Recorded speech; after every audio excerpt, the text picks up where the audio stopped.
Welcome to the program. Glad you are with us this morning. Let's coming to the back page of the Daily Nation. There's that particular piece concerning the judiciary and what Justin Muturi had to say about this. And this is in regards to accounting for funds, or we will block judiciary budget. These are the words of Muturi to CJ Kwame when he rejected claims that Parliament's oversight of state organs borders on harassment and rather threatened to frustrate the judiciary's budget if it does not account for the funds that have been allocated to it. I'll be giving you more details about that in a bit.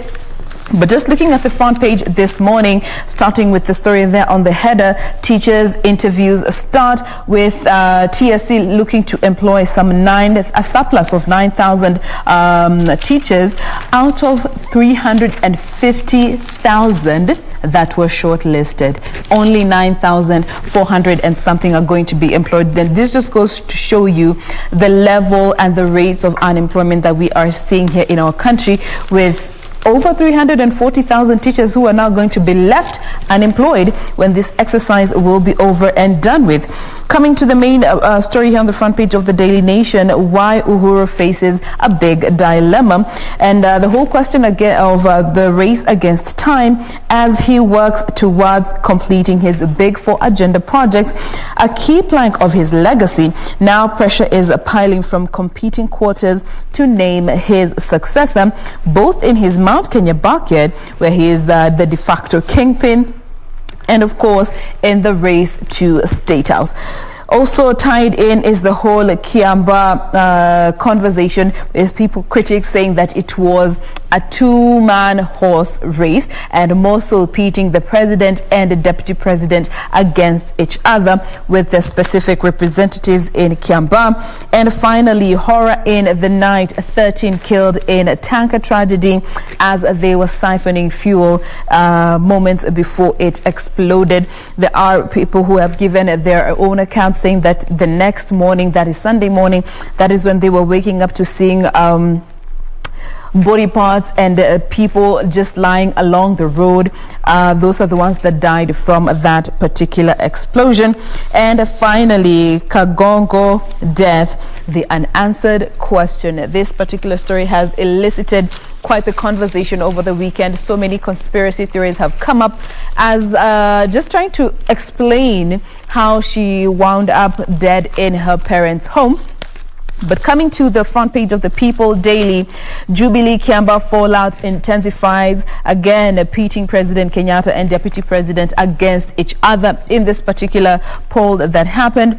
Also looking at the side here is that 700,000 EU jabs to boost COVID-19 war in Kenya, and we are expecting this consignment of over 700,000 by this weekend. The specific countries that are donating this particular vaccines are yet to be named, but we'll be giving you some of the countries that have been rumored, quote unquote, to be the ones that are going to be supplying us with this particular vaccines. And the main story here is still in regards to the explosion that happened on Saturday. Village loses 13 in a tanker tragedy, and it has emerged that all this, that people that lost their lives, they knew each other. This is the words of one man who survived and is still recuperating at the Yala Sub-County Hospital, one Mr. James Omolo. These are just some of the stories that have found their way on the front page of the Daily Nation as well as the People Daily. But before we get to those details, we want to take a very quick break. But remember, you can always interact with us using the hashtag Good Morning Kenya on Twitter. At KBC Channel 1 ever remains to be the official station handle. Our individual handles are at Victor Olo, at Doreen Range, at Ray Manyara, and at Jane Wambui. Stay with us. We'll be right back.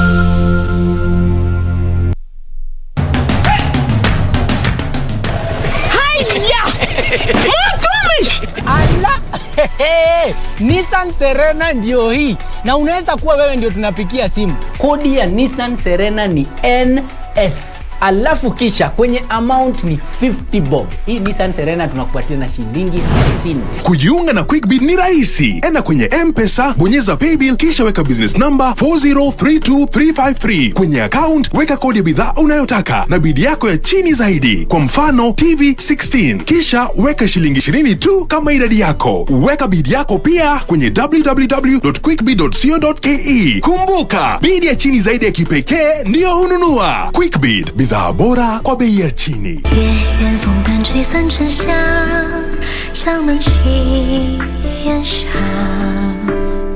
Did your men sneak something in? My men are completely trustworthy. They would never betray me. Yunze must be kept in a secret place and under tight security after all this. But right now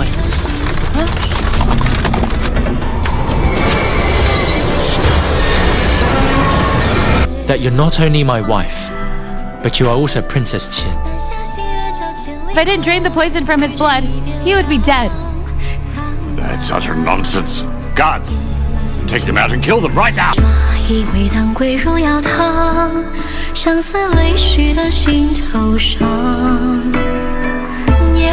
Quiero amarte de una forma diferente, de otro modo. Now I know why she always hid herself and never approached Yvonne. She told me she was afraid he might confront her for abandonment.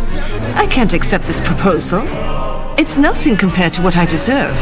Mr. Montesinos believes that he's giving you a fair and generous offer. I could just blurt out to the cops. If I don't pay for his bail, he would spill the beans. My love! Where are you, my love? Wait, that's Mariana. Who let you in here? De una forma diferente, de otro modo, nunca igual al de otra gente.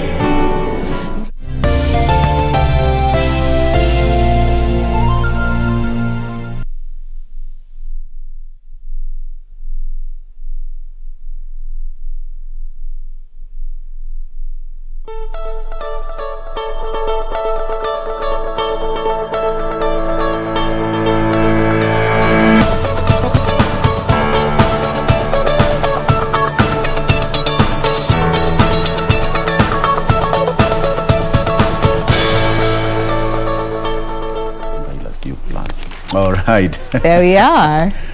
And welcome back. We are still continuing the discussion here and taking a look at what's happening on the local dailies.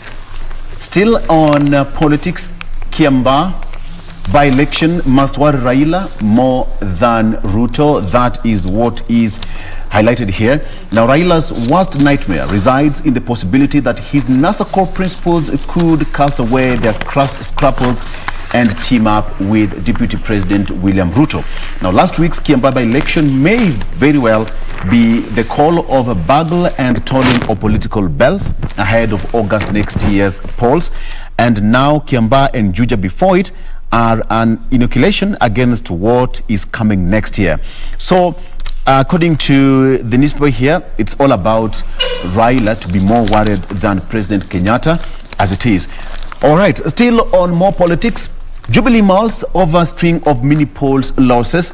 The MPs want Murathe and Tuju, who were absent in the by-election campaigns, held responsible for the party wars. Disgruntled Kieleweke MPs have now trained their guns on party officials following loss in the Kiambaa parliamentary by-election.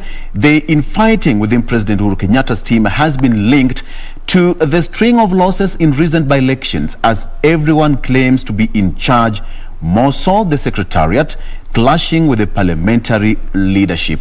So MPs are now accusing the two, as well as the Kiambu Governor James Nyoro, of delivering disappointing results in Juja and taking over the campaigns led by National Assembly Majority Leader Amos Kimunya, Murang'a County MP Sabina Chege, Kiambu Senator Kimani Wamatangi, Kieni MP Kanini Kega, and Nyeri Town's Ngunjiri Wambogo. So the MPs are accusing those in the secretariat of their losses in Kiambaa by-election. Still, ruling party is structurally dead. That is according to Deputy President William Ruto's allies, who have now declared so. And former National Assembly Majority Leader Eden Duale has declared Jubilee as structurally dead, and that UDA will be the vehicle of choice in the coming general elections. Duale, however, said that the recently concluded Kiambaa by-election between the United Democratic Alliance, that is where Juguna Wanjiku won, and Jubilee's Kariri Njama was just a friendly fire because UDA was a Jubilee affiliate party. So he said there is nothing to celebrate about. Remember, UDA's candidate just won with a difference of 510 votes. So according to Duale, that was just but a friendly fire, and there's nothing to debate about. All right, there's that part of inside Raila's new plan to grab the hustler agenda from Ruto. Okay. Since last week, there have been that debate, Jen. Yes. That Deputy President William Ruto now said that ODM leader Raila Odinga was now leaning towards the hustler narrative. Yeah. And Raila says that it's not the whole idea of grabbing the hustler narrative per se, but just concentrating on the economy. And Raila now says that his main agenda is to revive the industries and manufacturing. Absolutely. Yeah. And, you know, we did see the DP go onto Twitter, put out a few posts saying, you're welcome to join the narrative. And now, remember when we were just having that conversation, we were like, you wait and see how this whole situation will somersault around, and it will be a whole other conversation. And that is exactly what we are seeing now with DP accusing Raila of trying to sabotage the hustler narrative. Last week, he was, you know, just open arms welcoming him to the hustler narrative. And now here we are, it's a whole different conversation. Exactly. And there's a piece here where it has been captioned where DP saying prepare for tough battle as he warns his rivals. And this has been evident with what we have seen over the weekend with both what Raila Odinga had to say and also DP on the other hand. But now the DP, he says ongoing coalition building efforts will not stop him from ascending to the presidency. And this is, before we even get to that particular story, there's this other piece here on page 4 that just goes on to look at the dilemma that His Excellency President Kenyatta is facing, has been termed as a catch-22 situation. Politically speaking, you know, they go on to say that he is racing against time to complete his big 4 agenda projects, which will be the biggest legacy that he will be leaving post his term. And on the other hand, he still has the commitment that he made to Kenyans to unite all Kenyans beyond ethnic boundaries with the 2018 handshake. Then there is the big 4 agenda therein. And now there's the whole division that he is facing with the Deputy President William Ruto. And also there are those observers who are pointing out saying that he could also be staring at a looming fallout in Jubilee as his men go for each other's necks and trade blame for his misfortune. And this is evident with what we have seen between Raila Odinga and William Ruto, just trading blame for the misfortunes that have happened during this second term that President Kenyatta was president. But also there are those that have pointed out that actually comparing President Uhuru Kenyatta to President Uhuru Kenyatta's second term to the second term of the former President Mwai Kibaki. And here they go on to point out that in the event that he won a second term, he would almost immediately plunge into a lame, dark phase, as his predecessor, Mwai Kibaki, who either chose to play no active role in politics or was unable to control the politics around his succession. And critics are still saying that this is sort of replaying itself with what Mwai Kibaki went through, and could be a similar situation to what His Excellency President Uhuru Kenyatta could be going through, and especially now with about a year to go to the next general elections. So that is that in regards to, you know, President Uhuru Kenyatta's succession politics. But now coming to this other particular story where the DP has warned his critics and other rivals, telling them to prepare for a tough battle. He is saying that the ongoing coalition buildings are not going to stop him from ascending to the presidency. Again, pointing out that Raila Odinga is out to sabotage his hustler narrative, the bottom-up economic model, saying that he doesn't have the good of the people at heart. He's just looking for a political strategy in order to be able to bag the presidential seat come 2022. That in a nutshell is what this particular story has to say. And of course, he went on to just show the people that he is out to support them, and especially given the win that he had in Kiambaa this past week. Victor. All right. And just in our next debate, we will be asking legislator, that is MP Godfrey Osotsi. There's a story here, and we discussed it last week, of that shot by the CJ over Parliament, over the summons. Now, House Speaker Justin Muturi now asks judiciary to respect MP summonses.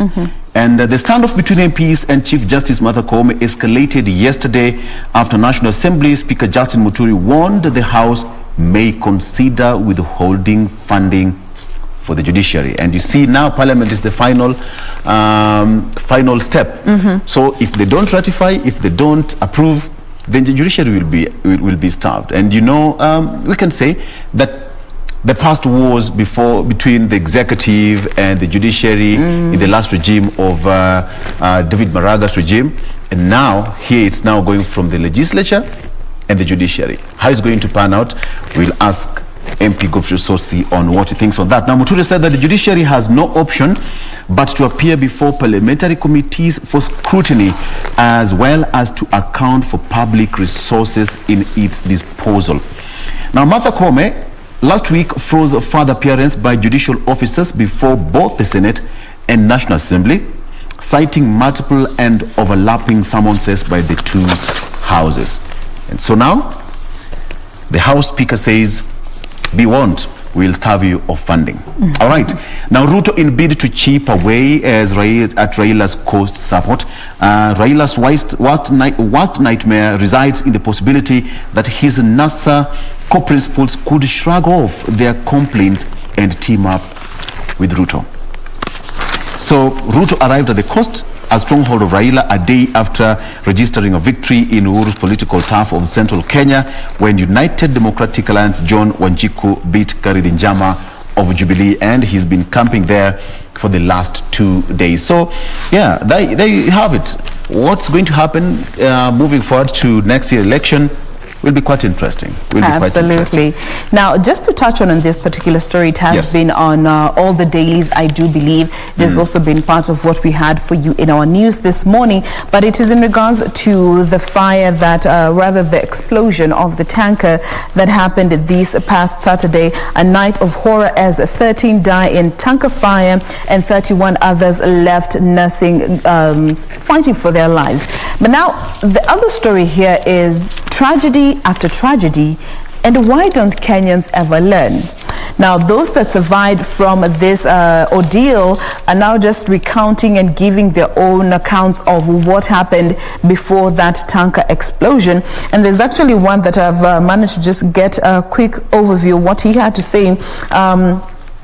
When they had the explosion at around 9:30 p.m., they rushed to the scene where the tanker had collided with a milk truck as well, head-on collision.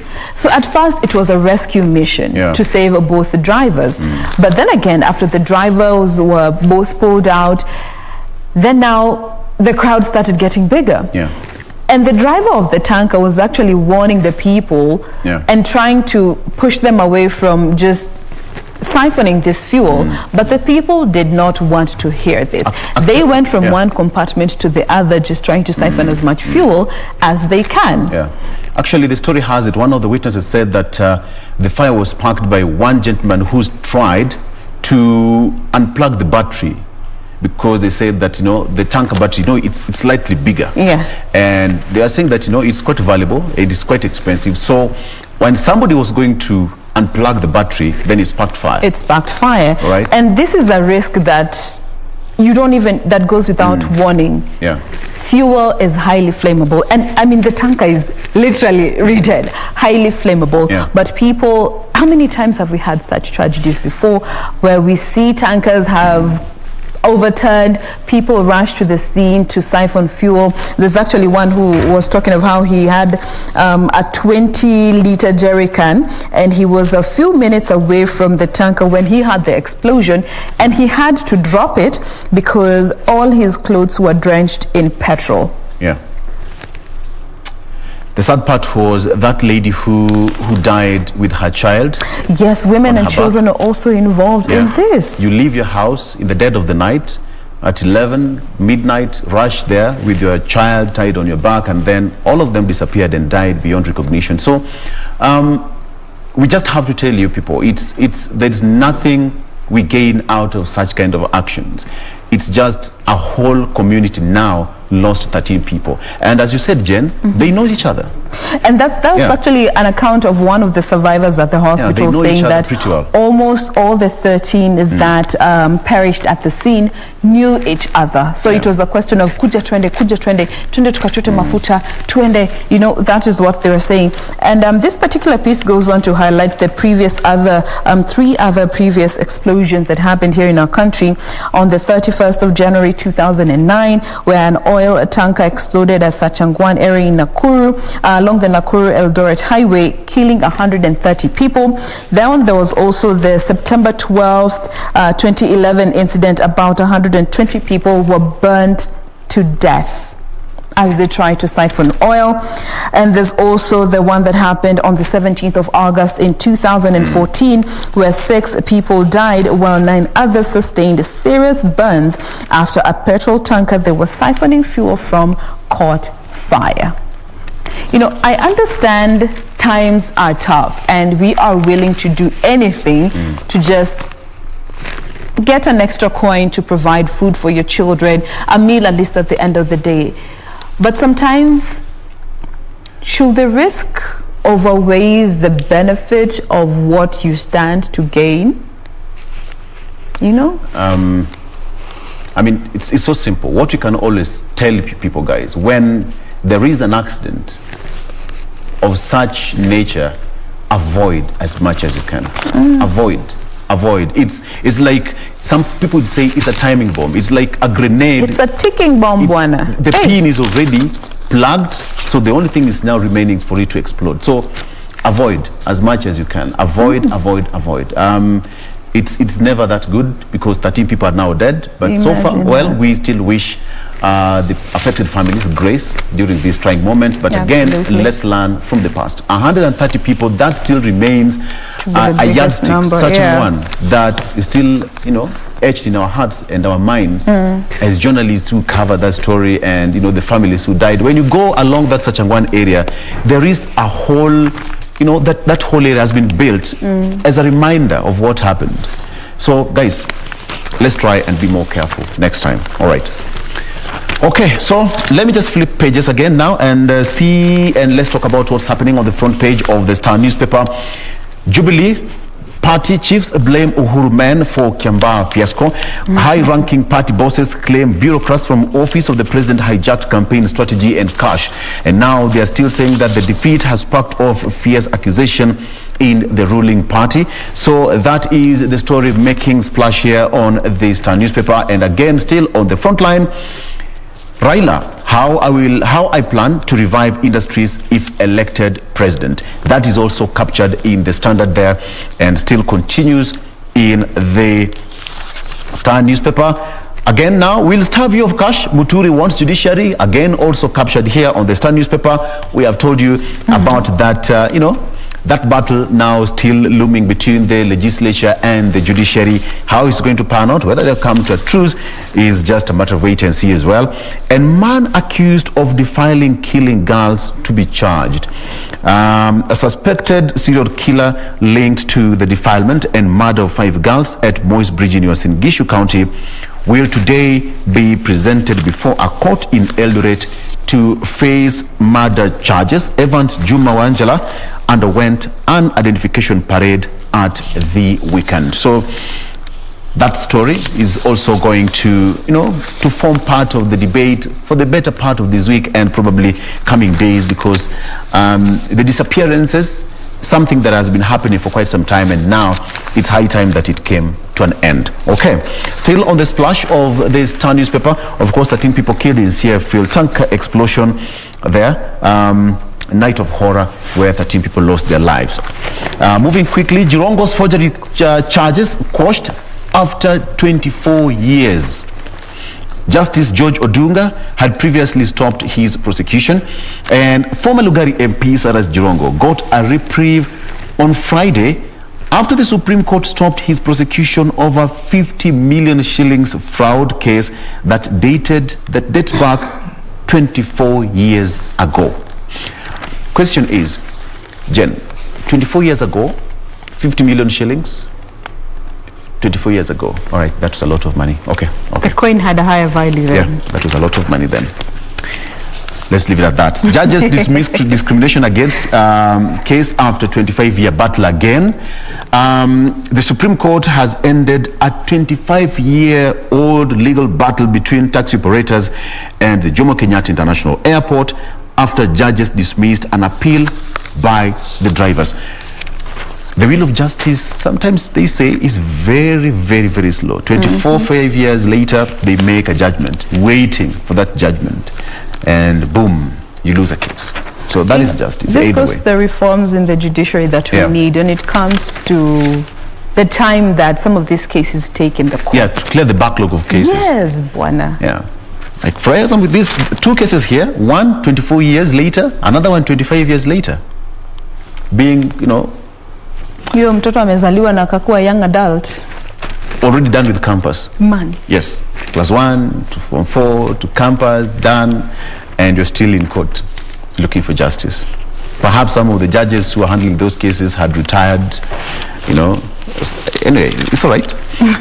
So that is it. Only 2%, Jen, fully vaccinated as COVID positivity rate drops to 8.8%.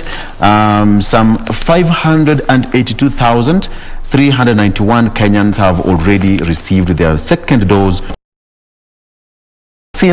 Data from the Ministry of Health Ministry shows this means that the proportion of those fully vaccinated now stands at 2.1%.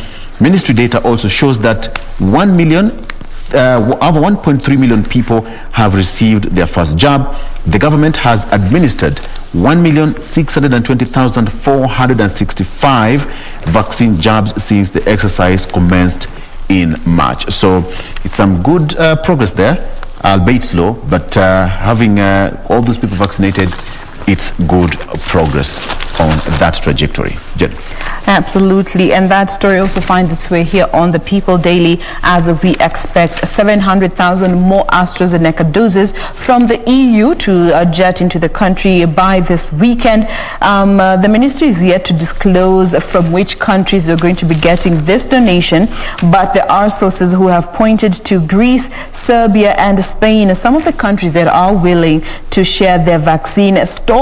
And as per Cabinet Secretary for Health, that is Mutahi Kagwe, he said that 582,391 people have already taken their second dose, and this still is a very huge shortfall from the target that was initially put in place. That was 1.25 million by the end of June.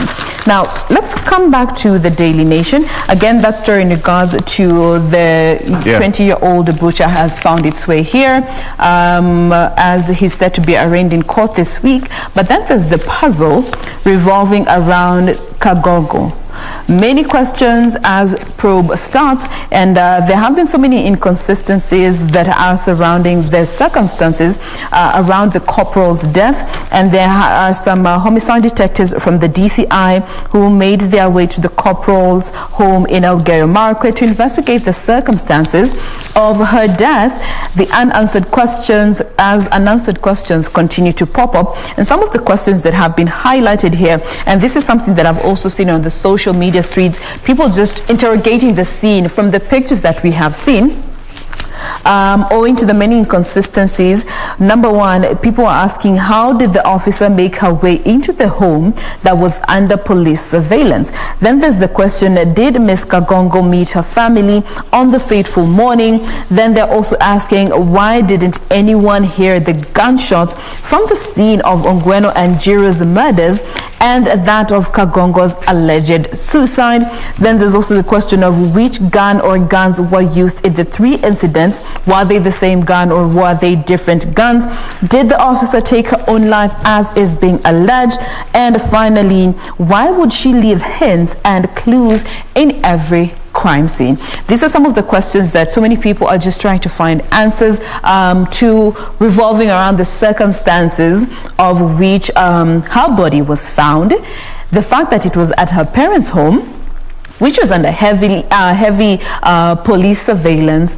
No gunshots were heard. So there's just so many inconsistencies that people are questioning about the late corporal's death.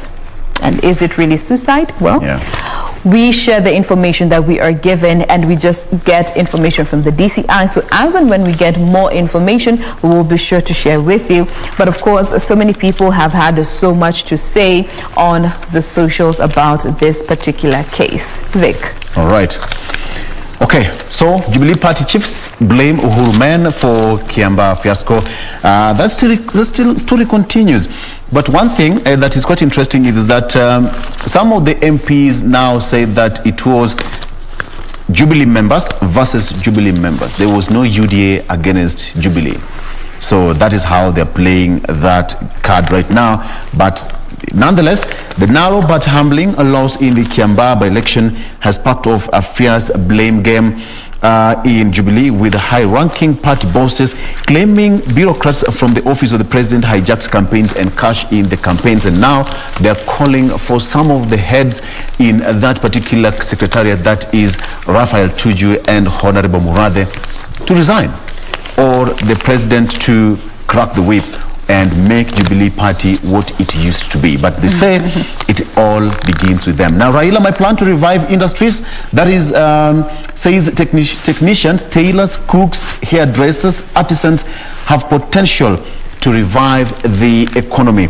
Now, ODM leader Raila Odinga has, for the 3rd time, taken Kenyans into his industrialization agenda, believed to be his economic transformation blueprint if elected president. Raila, who has been giving Kenyans a sneak peek of his manifesto, now said that industrialization remains critical in restoring the country's economy, which he noted has over-depended on imports. So that is that. All right, so let's take a look at what's happening on our roads right now. Just at exactly 8 a.m. time for our second traffic link, and I wanted to show you why we're actually focusing on these 2 roads. But just, this is a file image of Manyanja Road. This is exactly how this road used to look like. It's a road that comes all the way from the estates around Donholm, Jacaranda, especially as you come to the city center. So clearly around this area, just from the above image, it just shows you that there were also there was no pedestrian walkways as well as a cyclist lane. And also given the fact that one of those roads that serves a number of estates, not just the 2 that I've mentioned, but just around the areas around Eastlands coming all the way to the city center, it would remain a key road in terms of just ensuring that there's a proper transportation of people, especially along this specific route. So this is how it used to look like, and I could tell you for a fact, especially when it rained, this road will be really impassable. Just the same as how the road around Thika Road, that is the Kasarani Mwiki Road, would look like. This is exactly how this specific road also looked like. But when that rehabilitation of the road happened, now this is exactly how the road looks like. Actually, this happened around perhaps 2017 or 18, if my memory serves me correct. And this is how the road was rehabilitated. Just look at the difference from how it is looking like to how it was. Previously the road, like I mentioned, never had the non-motorized transport system, which again would also be a big factor of the heavy kind of traffic, especially along this specific route. But right now, this is how Manyanja Road looks like. Clearly, when that rehabilitation happened, it was widened a bit, and also they really ensured that an motorized transport system is put in place, which is inclusive of pedestrian walkways as well as cyclist lanes. So what this simply means is that the roads were well designated, where we have exact lanes that are supposed to be used by pedestrians, exact lanes to be used by motorcycles, as well as the major road, which is going to be used by the vehicles, both public as well as private. So one of the major reasons as to why also most of these roads either being earmarked for reconstruction, rehabilitation, or even just a construction process overhaul altogether, one of the major reasons as to why they are ensuring they put up the non-motorized transport system is to reduce on this. Look at that heavy kind of traffic congestion, because when you have the road, and I mean, everyone is actually using the major road just the way this one looks like, because you can clearly see from this particular image that we have the motorcycles there, there's pedestrians on the same road, there's both public and private. So this is one of the biggest contributor of heavy kind of traffic, and all they're trying to do is to reduce on the traffic gridlock. So again, that is why this was so necessary, because it simply means that right now you have pedestrians on their particular lane, you have motorcycles on their particular lane, and also you have the vehicles, both public and private, also on their specific lanes. So again, this is basically why we'll be looking at this road in terms of traffic, to try and see after that rehabilitation process that took place on this specific route in terms of reconstruction, has it really served its purpose? Because like I mentioned, one of the biggest reasons was just reduce on the traffic congestion on this route, given the fact that it's one of those busy roads, simply because it also serves quite a number of estates. And again, one of the other things that they really try to do, that is Kura also to be specific, is at least try and ensure that they do away with the businesses that would normally be around the areas being put in place for pedestrians, as well as the cyclist lanes, which in all essence we're calling the non-motorized transport system, because again, that is also another factor of the heavy kind of traffic. So let's just quickly check how this route is looking like, try and see if at all the major reason for its expansion, is really serving its process in terms of traffic reduction. So let's just go there to, which is Manyanja Road, as you get to branch off from the major Donholm roundabout, and look at how the road is looking like this morning. Again, just right now at 3 minutes past 8, one of those times in the morning hour where you'd expect to see heavy kind of traffic, because I mean, it's the early morning hours, so a lot of activities, especially as you come to the city center. But clearly looks like that reconstruction, or better still, that rehabilitation that took place along Manyanja Road is well serving its purpose, because where you'll just have to make do with that bit of traffic, if at all you're coming from those estates which I mentioned earlier, either coming to the city center, or even perhaps going to Thika Road via Outer Ring Road, or even going to Mombasa Road via Outer Ring, where you'll just have to make do with the traffic, is as you leave the roundabout, just as you leave the roundabout, in between the roundabout as well as the Manyanja Business Center. In fact, just on that small section there is where there's really heavy kind of traffic moving at a very slow pace, but past there, all the way as you head over to the city center, no traffic at all, green all through, meaning it's moving at a very swift pace. So again, it clearly shows that what the Kenyan Urban Roads Authority did in terms of reconstruction of this specific route is well serving its purpose, because this was one of the major reasons to reduce on that traffic flow there. On the other section, or better still on the other lane, again, the same is being witnessed, no traffic at all, moving at a very fast pace. So again, also what that simply means is if at all also you're coming to the city center, leaving the CBD as you head over to the estates, again, not so bad, moving at a very fast pace. So it just simply means that perhaps in our next link up segments we'll try to look at alternative routes, but as of now we did not do that, look at any alternative routes. For now we take a very quick break. When we return, plenty more of Good Morning Kenya. Stay with us.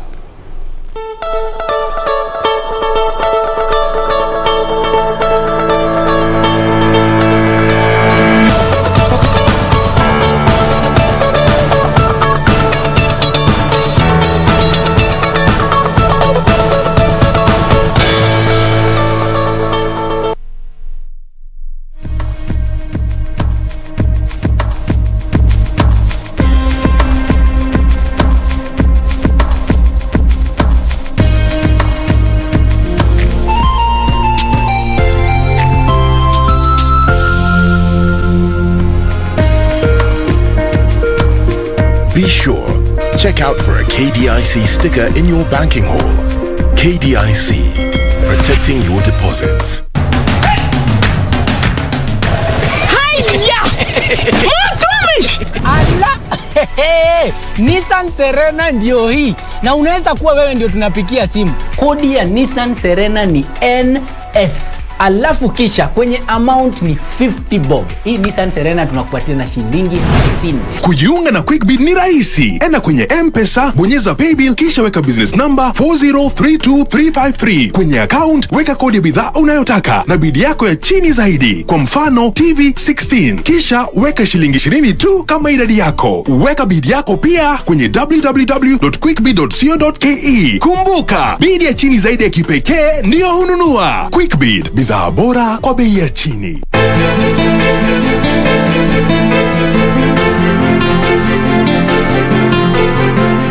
Safari, kama hauna usingizi, jiokote uende kwa utembele mbele. Unachokitafuta kutoka kwangu, nitakupatia sawa yako ukae mahali pako. Wewe kama wataka watafute kwenye vyumba vyao huko, mimi sijapangisha mtu hapa. Kwani unakufanya nini, mbona nijibu hivi? Wewe ulifanya kuja hapa, mimi nilizaliwa hapa. Mimi ndo first born katika hii nyumba. Sitakubali mtu yeyote aingilie katika mipango yangu. Kwa hivyo chunga sana unapokanyaga.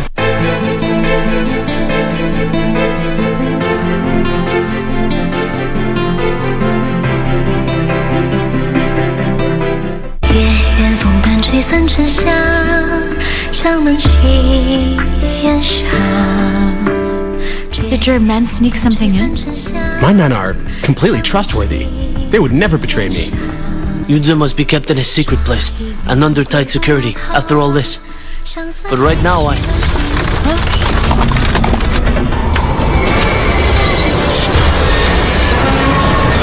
That you're not only my wife, but you are also Princess Qin. If I didn't drain the poison from his blood, he would be dead. That's utter nonsense. Guards, take them out and kill them right now.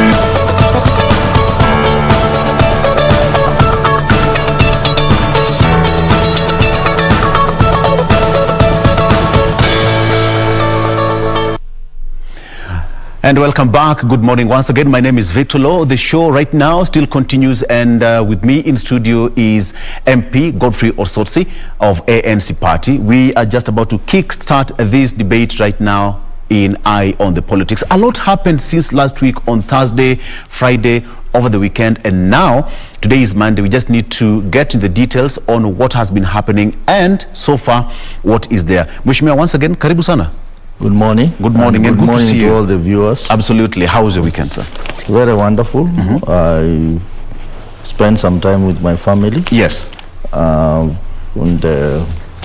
went to church, and I did a lot of my own private things. Yes. And I think it was a wonderful moment. Yeah. A lot happened over the weekend, and politically speaking, a lot happened. And we expect even more to happen this week. But before we go into that, let's run this story. When Musalia Mudavadi, that's ANC leader, saying in Nyeri that NASA is dead and not part of his future, and according to him, he says that, you know what, he's ready to form more alliances. So before we go into the details, let's just run this story on when Musalia Mudavadi was finishing his 2-day tour of central Kenya.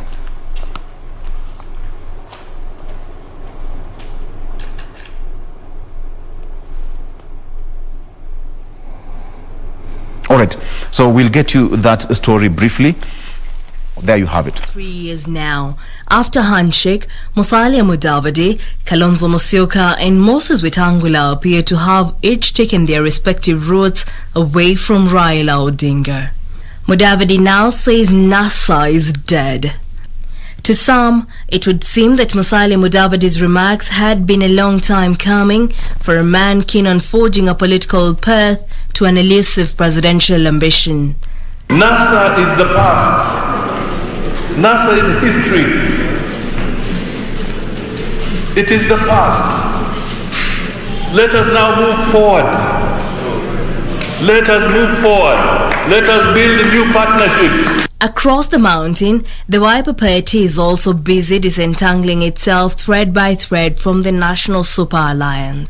Kalonzo and his allies have been keen on forging their own political path, independent of what they have termed as empty political promises by those keen on riding on the back of the region to the presidency.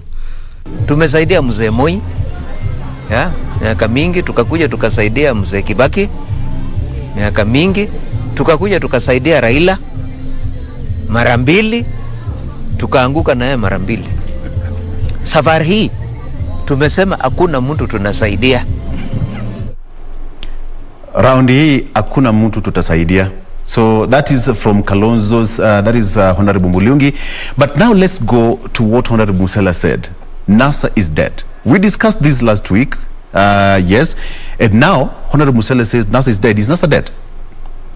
Well, first of all, I think it's very embarrassing and negative energy. Yes. For Musalia Mudavadi to appear like he's flip-flopping on the issue of NASA.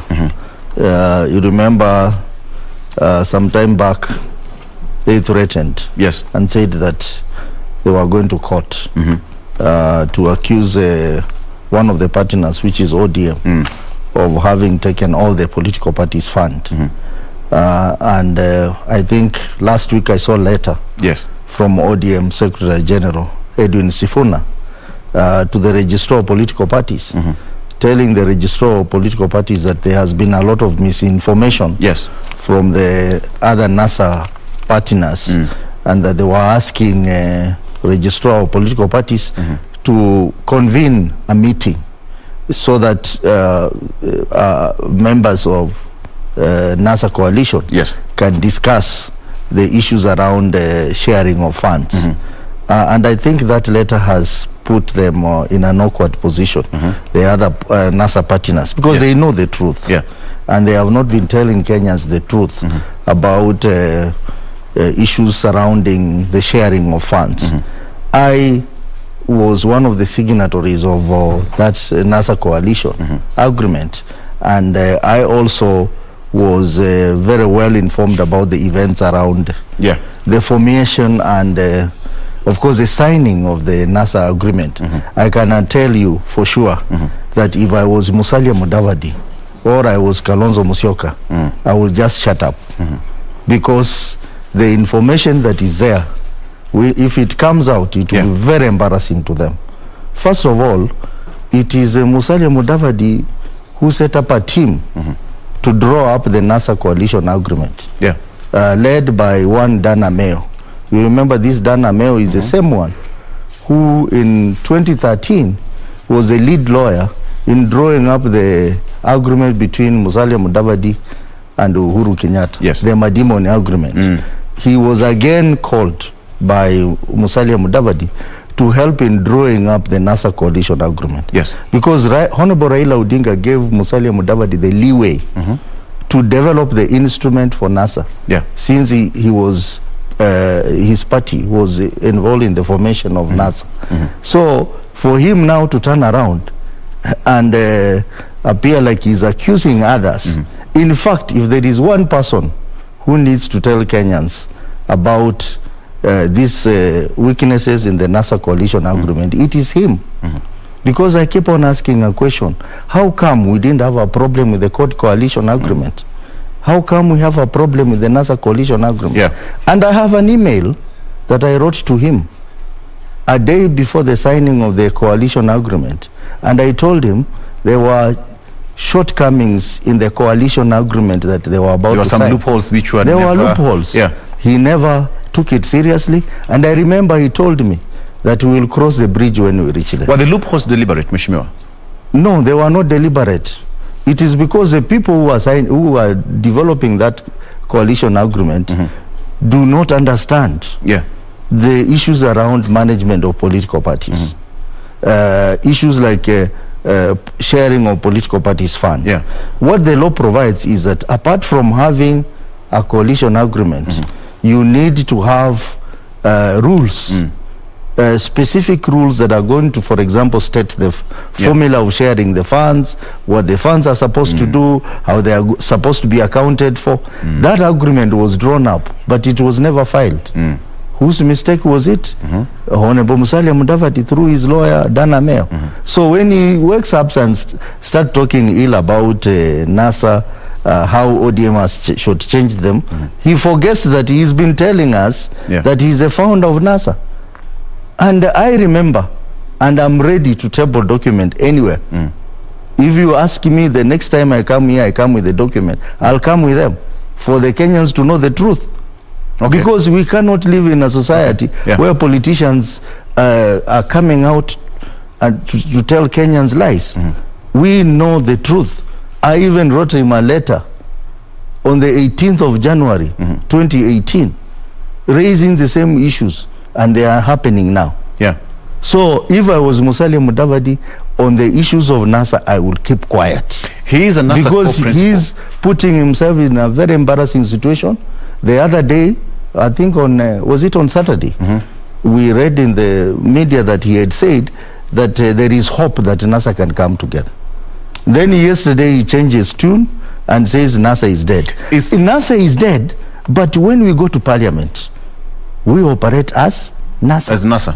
So I think if they are saying NASA is dead, I think the first thing they need to do is to disengage the members from NASA coalition, so that now we reconstitute the committees and House leadership. He's one of the core principals of NASA, the founders of NASA. Yes. So Raila Odinga, who is a ODM leader, has once over and over again said that NASA is not dead. In fact, last week but one when they were in Machakos, Raila said that they are still in talks to revive NASA. And Musalia Mudavadi, being one of the core principals of NASA, in Central said that NASA is dead. Was this a ploy to appeal to the Central voters? Because he said that he was also out to open more and join more alliances. No, I think the problem we are having here is that you remember they are trying to come up with the One Kenya Alliance. I think they're having legal challenges around there because they cannot get into One Kenya Alliance if they are still in NASA. They cannot sign the One Kenya Alliance if they are still in NASA. So what they are trying to do is like they have tried to remember they had threatened that they were going to exit from NASA. And then they found that there were a lot of legal challenges. One which was that they need to demonstrate to the office of the registrar that there is a dispute within NASA. So that meant they needed to go to court. But going to court again is a challenge because some of the parties within NASA coalition have internal issues, like Ford Kenya and even ANC. They have internal issues. So if they go to court, there are going to be challenges. One, there will be the question of exhaustion of internal dispute resolution mechanism within NASA. Then there will be the issue of legitimacy of some of the officials of those parties. So they found that route to be a dangerous route. Now I think they are adapting a political route. Keep talking about NASA is dead, NASA is dead, but in Parliament you are operating as NASA. That's why I said if there is honesty in this discussion, then the first step is for them to disengage from committees that NASA has appointed their members. People like Mutula Kilonzo have to resign from the position he's holding of minority whip in the Senate. Honorable Mbui should resign from the position of deputy minority leader, which I'm willing to take as a member of NASA. So I think people have to be honest. And honesty is very important. And I think Honorable Raila is very wise by saying NASA is not dead, because NASA is alive in Parliament. Two, I think it's important for them to understand the importance of coming together. Because I can tell you for sure, if Honorable Kalonzo Musyoka, as my colleague Mulungi is saying, is going to go it alone. How far is he going to go? In the history of he will Kenya, just get a few votes from Kambani and he will go nowhere. If Honorable Musalia is insisting that he is going to go it alone, how far is he going to go in that race? He will excite a few voters from Vihiga and Kakamega. How far? And nowhere else. How far would? So they need to be realistic. Yes. They need to measure their weight and understand that they cannot do without coalitions. If they want to hasten their going into political oblivion, they need to go on with that kind of politics. I think it's important, and the Honorable Uhuru Kenyatta has been pushing for this, and the Honorable Raila has been pushing for this, that it is important to come together. But there are only two things. Either they are preparing to join deputy president, or they want to go it alone and hoping to force a runoff, which is a very risky political adventure. We have seen it. We saw it in 2013. I don't think any presidential candidate would wish for a runoff. No, some of these guys, the way they are behaving, it clearly tells you that maybe that is the strategy they have. They try and run separately and then hoping that there will be a runoff. But they need to learn from 2007 scenario. They need to learn from 2013 scenario. They can still run and there will be no runoff. What happens? So I think it's smart and it's wise to be in a coalition, and that's why Raila Odinga is telling them, look here, please, we need to sit down and talk as NASA. We have issues of the funds. The issue they have been raising about funds. Now Raila has opened up and said, I'm ready to discuss. He's written a letter to the registrar of political parties. So the biggest issue I'm ready to talk. Mheshimiwa, the biggest issue here is the party funds. The party funds, which I have said, it is misleading. Because the coalition agreement is very clear that the funds to be shared are funds resulting from the presidential votes.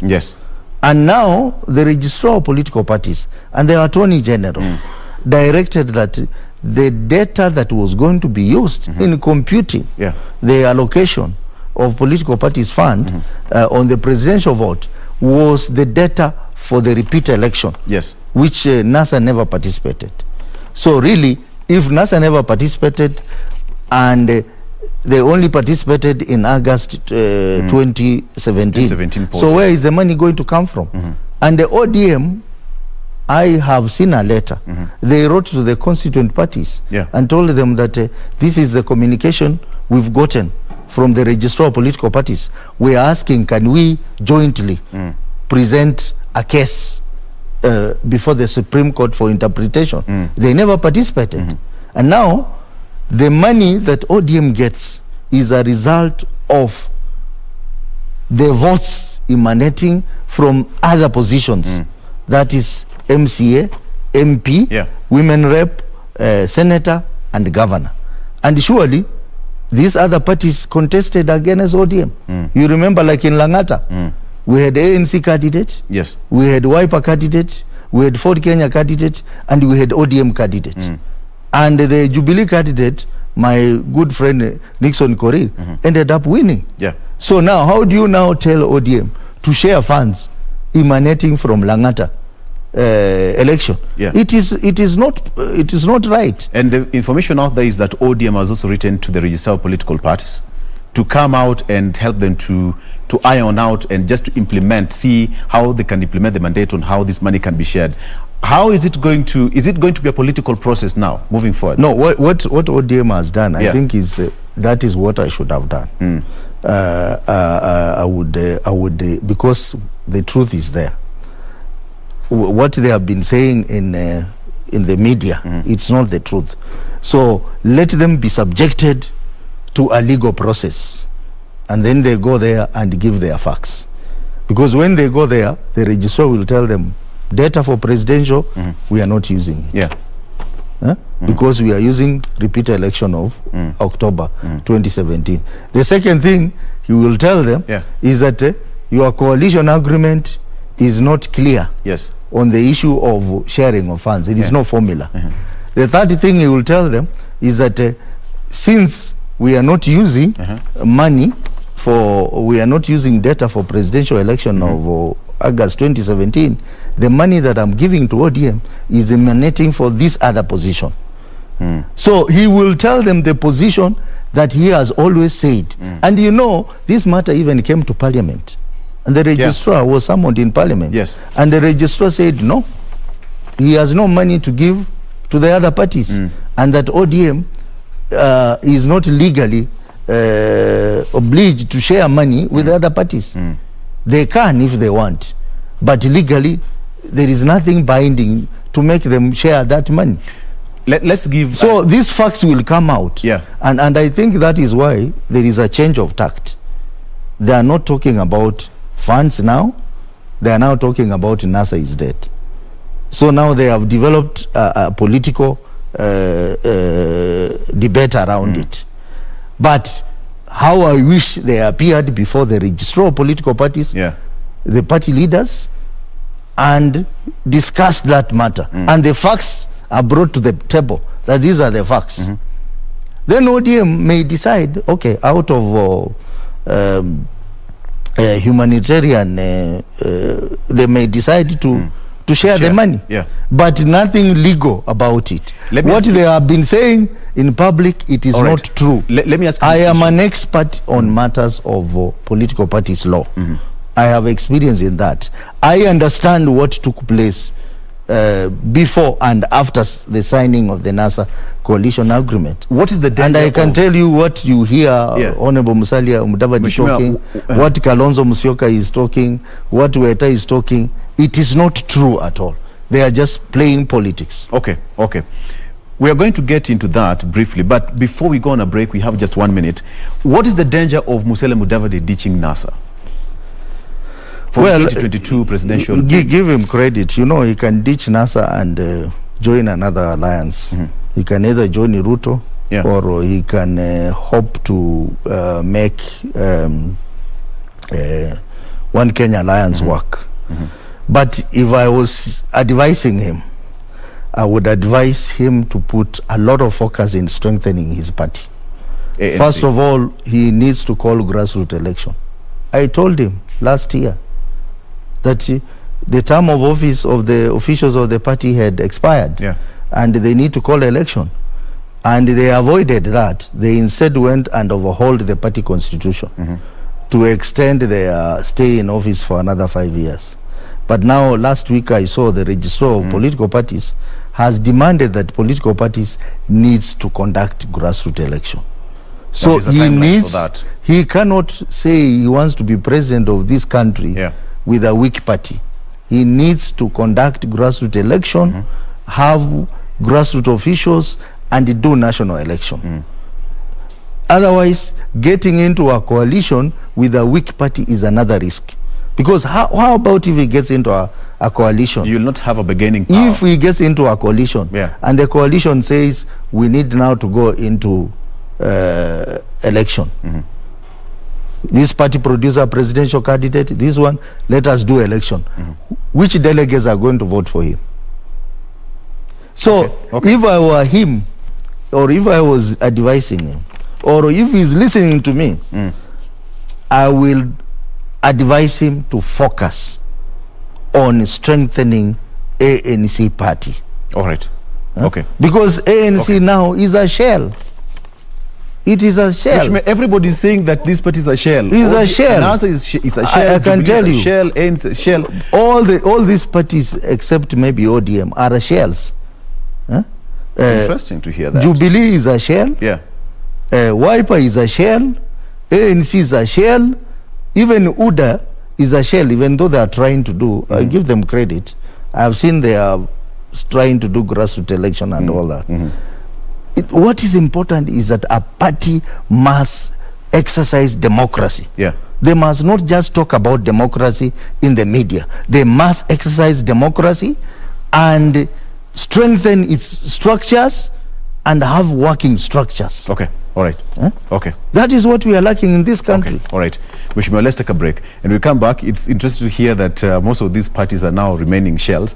I don't know how they are going to work out, but, you know, ahead of 2022 general election, as you put it, each and every party must strengthen their structural system in their parties for them to have even bargaining power when they come for coalitions. Okay, now let's take a break. And when we come back, we still have that story of Jubilee is also a shell.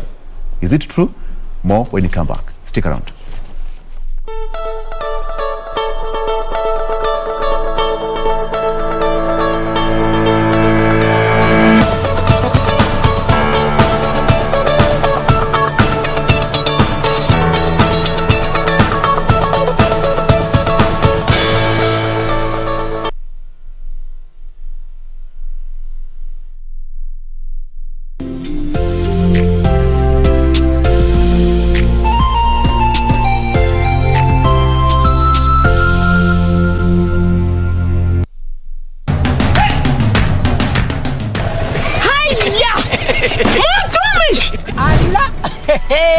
Nissan Serena ndio hii, na unaweza kuwa wewe ndio tunapikia simu. Kodi ya Nissan Serena ni NS, alafu kisha kwenye amount ni 50 bob. Hii Nissan Serena tunakupatia na shilingi 50. Kujiunga na QuickBid ni rahisi. Enda kwenye M-Pesa, bonyeza paybill, kisha weka business number 4032353. Kwenye account weka kodi ya bidhaa unayotaka na bidi yako ya chini zaidi, kwa mfano TV 16, kisha weka shilingi 20 tu kama idadi yako. Weka bidi yako pia kwenye www.quickbid.co.ke. Kumbuka, bidi ya chini zaidi ya kipekee ndio hununua. QuickBid, bidhaa bora kwa bei ya chini. Quiero amarte de una forma diferente, de otro modo. Now I know why she always hid herself and never approached Yvonne. She told me she was afraid he might confront her for abandonment. I can't accept this proposal. It's nothing compared to what I deserve. Mr. Montesinos believes that he's giving you a fair and generous offer. I could just blurt out to the cops. If I don't pay for his bail, he would spill the beans. My love! Where are you, my love? Wait, that's Mariana. Who let you in here? De una forma diferente, de otro modo, nunca igual al de otra gente. Kupata skiza tune ya mambo mema, dial *811*815#. Mambo mema huwaendea watu wanaosubiri, ila mambo mema zaidi huwaendea watu wanaoyatafuta. Kupata mambo mema ni kufanikiwa, na kufanikiwa ni kutabasamu, kutafakari na kuhesabu mema na baraka ulizozichukulia hatua, ukazitafuta na kuzipata. Amka, tafuta ufanisi wako. Kupata skiza tune ya mambo mema, dial *811*815#. *811*815#.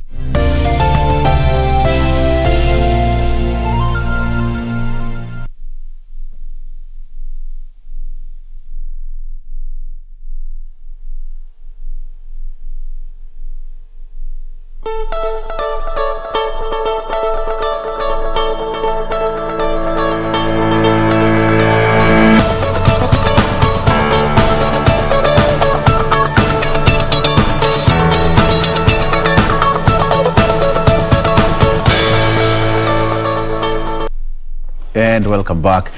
You're still watching Good Morning Kenya, and the show is Eye on Politics. You can reach me at on Victor Ulo. All right. So with me, still in studio is Honorable Godfrey Osotsi, ANC Member of Parliament. Now, he's talked about perhaps ODM is the only party that has some strength remaining, but the remaining parties, constituent parties of NASA, are dead. The question is Jubilee Party dead? Now, let's get this story which was done by Jacob Kuria with some leaders saying that Jubilee Party is also dead. John Jogona Wanjiko, the MP-elect for Kiamba constituency. Smarting from multiple losses in recent by-elections, the recent one being the Kiamba parliamentary by-election in President Uhuru Kenyatta's backyard, the president, who is the Jubilee Party leader, has convened a crisis meeting next week that could see the exit of some of its officials. The president is reportedly unhappy with the management of the campaigns in Kiambaa. Limuru MP Peter Mwadhi, who was the chair of the campaigns in Kiambaa, and Kiambu Governor James Nyoro could be the subject of the president's tongue lashing when the meeting is convened. In the crosshairs of angry members also are Jubilee Secretary General Raphael Tuju, Party Chairman Nelson Zuya, and his deputy David Murathe. According to Kieni MP Kanini Kega, the party's executive committee and the management committee need an overhaul to give the party fresh impetus. We have to make some decisions, hard decisions. And some of the hard decisions is to ask some of the officials of Jubilee to pave way for other fresh leaders to take part, in the destruction of the party. And they know themselves. Baada ya kuwashinda Kiambaa, wameanza kufukuzana wenyewe. Yani wametufukuza, wamemaliza watu wa kufukuza, wamekosa mwingine, sasa wanafukuzana wenyewe. I'm putting my party Jubilee on notice. That nikiona hii merikabu yenu inaenda kuanguka, watu yangu ya Laikipia wameniambia mama kuwa mwanamke mwelevu, usikubali tuingie ndani ya bahari zote. Sources reveal. Mheshimiwa, politics is slightly and gradually gaining momentum, and we all saw this coming. At some point, there are going to be some fireworks. Is Jubilee dead? From your own perspective, Kiambaa happened, and now people are saying that, the three leaders, that is Honorable Zuya, Honorable Murathe, and Honorable Tuju, should quit the Jubilee Party. Perhaps from your own understanding, what is ailing the Jubilee Party? Is the president being misled? Well, just like saying that NASA is dead, I think it would be unfair to say Jubilee is dead. Jubilee is alive. They are experiencing challenges here and there, just like any other political party. But I think they need to go to the drawing board, especially after the Kiambaa by-election. That exposed a lot of weaknesses on their side. So they need to go to the drawing board and try to figure out what is ailing them. And I think one of the things that Jubilee needs to deal with is they need to decide once and for all whether they want to continue entertaining deputy president or not. Because clearly, deputy president is not in Jubilee. He has left and formed a new party called UDA. But he's in government. He's enjoying government resources. His people, friends, are in government as cabinet secretaries, as principal secretaries, as parastatal heads, and they're there. One leg in government and one leg in opposition, UDA. So I think that's one of the major challenges Jubilee has to deal with. They need to make a decision. But why do you think they're taking time to make that decision? That is what amazes even me. I don't know. Because this individual is the deputy president of the country. He has access to government secrets. He has access to intelligence information. And it is not fair or wise to keep him in there in government and is your competitor. So that is one thing that is ailing them. And very soon you are going to see, if they don't do anything, you are going to see an exodus out of Jubilee towards UDA, largely because the loss in Kiambaa has created some sense of hopelessness among politicians in Mount Kenya. You have seen Kate Waruguru talking there. That tells you something. I have also been in touch with some of the members of parliament from that region, and I can see the despair they are having. So they need to do something quickly, but most importantly, they need to deal with the Ruto factor.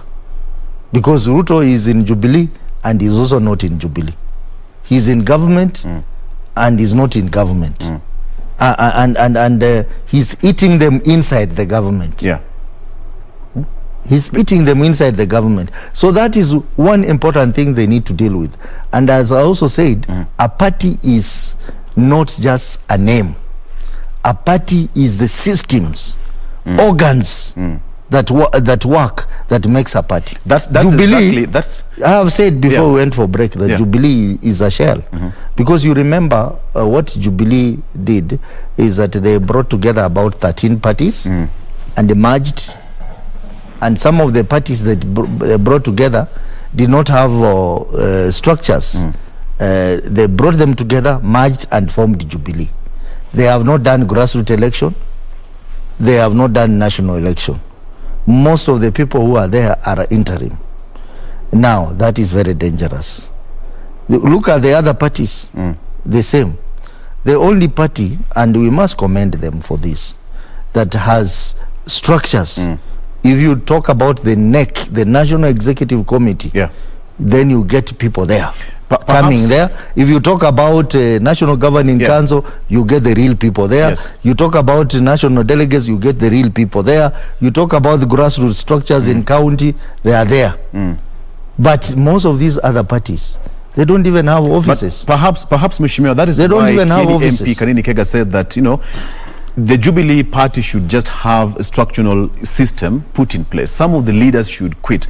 And in this regard, they were referring, actually even in the newspaper here, they said that Jubilee chiefs blame Uhuru men for Kiambaa fiasco. That is Honorable Tuju and Honorable Murathe, who they've accused of not even appearing during campaigns.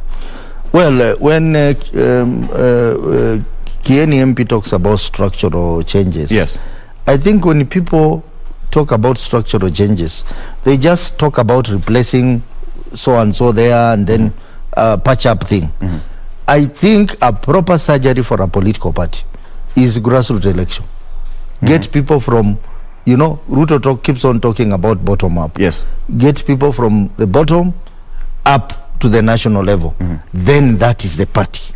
But you find that most of these parties, they are party leaders. They want to keep them the way they are. They want to keep them briefcases so that they can now be walk around and claim, I am a party leader of so and so, I can negotiate for. But they don't want the people to own the party. They don't want parties to be mass movement. They want parties to belong to a few people who can now trade with that briefcase party.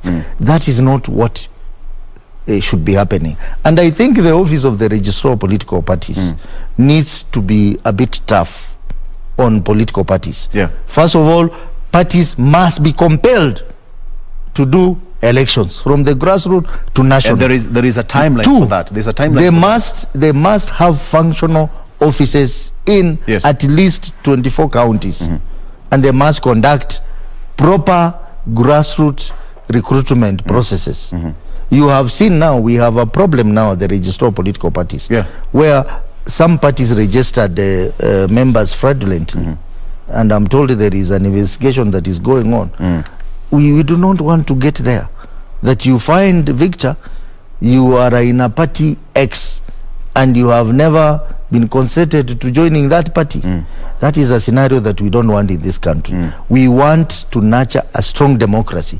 And nurturing a strong democracy means having strong political parties that are owned by the masses and are not owned by individuals. Let me ask you this question. Is the president so much keen on strengthening the Jubilee Party? He has no choice. He has to strengthen the Jubilee Party. He has to strengthen the Jubilee What are we likely to see moving forward? We are going to see some changes in Jubilee Party. What I don't know is what form of changes they will take. If they will be just replacing one person there and here, he will not be solving the problem. It will be like treating cancer with Panadol. I think what is required is a total overhaul of that party.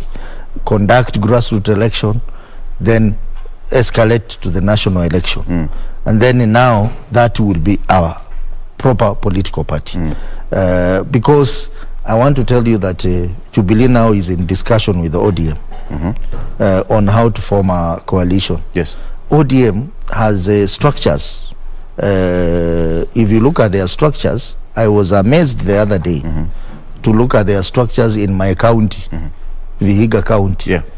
They have structures from the polling station.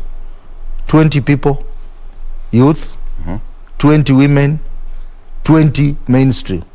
Then again at the ward level like that. Then at the branch constituency level like that. And then at the county level like that. That is how a party should be organized. And then at the national level, you also have organs that are working. You have a NEC that is working. You have a National Governing Council that is working. You have a NDC that is working. And you have committees that are working. Now, most parties in Kenya do not have that. They are they never hold NEC meetings. If they hold NEC meetings, they sit in a hotel, draw up minutes, 2 people, sign it, and that is a NEC meeting. And that is dangerous for a They never do that. For a political party. Find out, you are a journalist. Ask these parties, when did they do their NEC meetings? And ask them to call a NEC meeting and you attend as a guest of the NEC. You never get that opportunity. Because they are supposed to run as briefcases. These are individual people's property that will become useful during election time. After election, they cease to exist. Now, people are talking about parties now. Once we are done with the 2022 election, no one will be talking about political parties. Yes.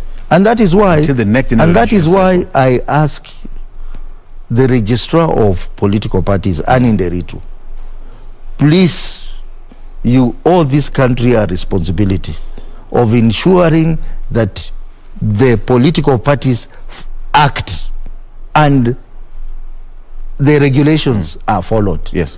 If the political parties act and regulations are strictly followed, we probably would be having 3 or 4 political parties in Kenya. And not 70 political parties that we have now at the moment. All right. Mheshimiwa, briefly, what is your take on Kiambaa by-election from where you sit? Well, the results of Kiambaa by-election is interesting. Interesting because UDA, now they have their first member of parliament. Yes. The gentleman who was elected. And Kiambaa is in Kiambu County, where the president comes from. So it is interesting. First of all, the results were like 50-50. Yeah, a difference of 510 votes. Just above 400 votes. Now, that is interesting to both sides. Yeah. And if I was Deputy President William Ruto, I will not sit pretty and celebrate. Something is wrong somewhere. Because all this work he has done in central Kenya, in Mount Kenya,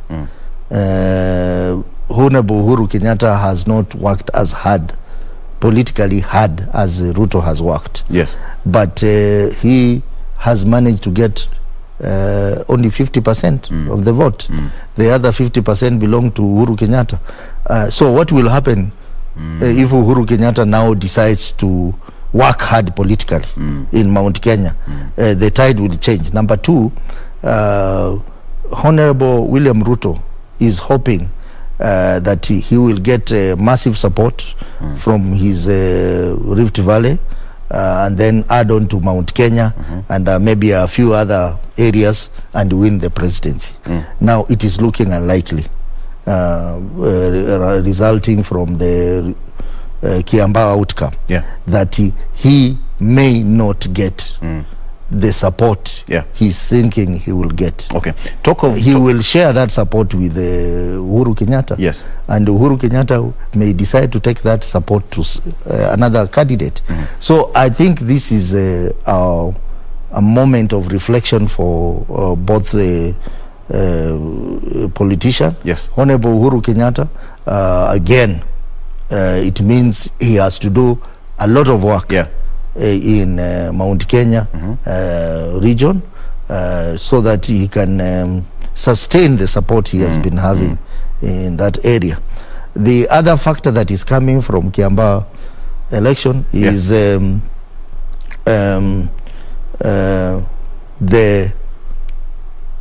what people need. Yes. What people need is key.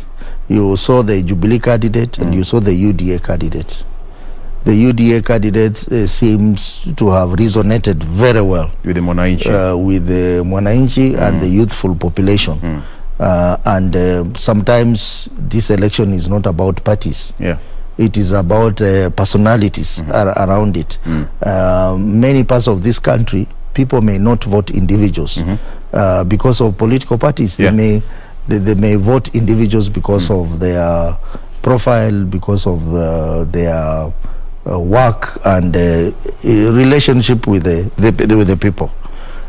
So those are some of the things that we can learn from Kiambaa by-election. It is not about the money. It is not about government machinery. It is not about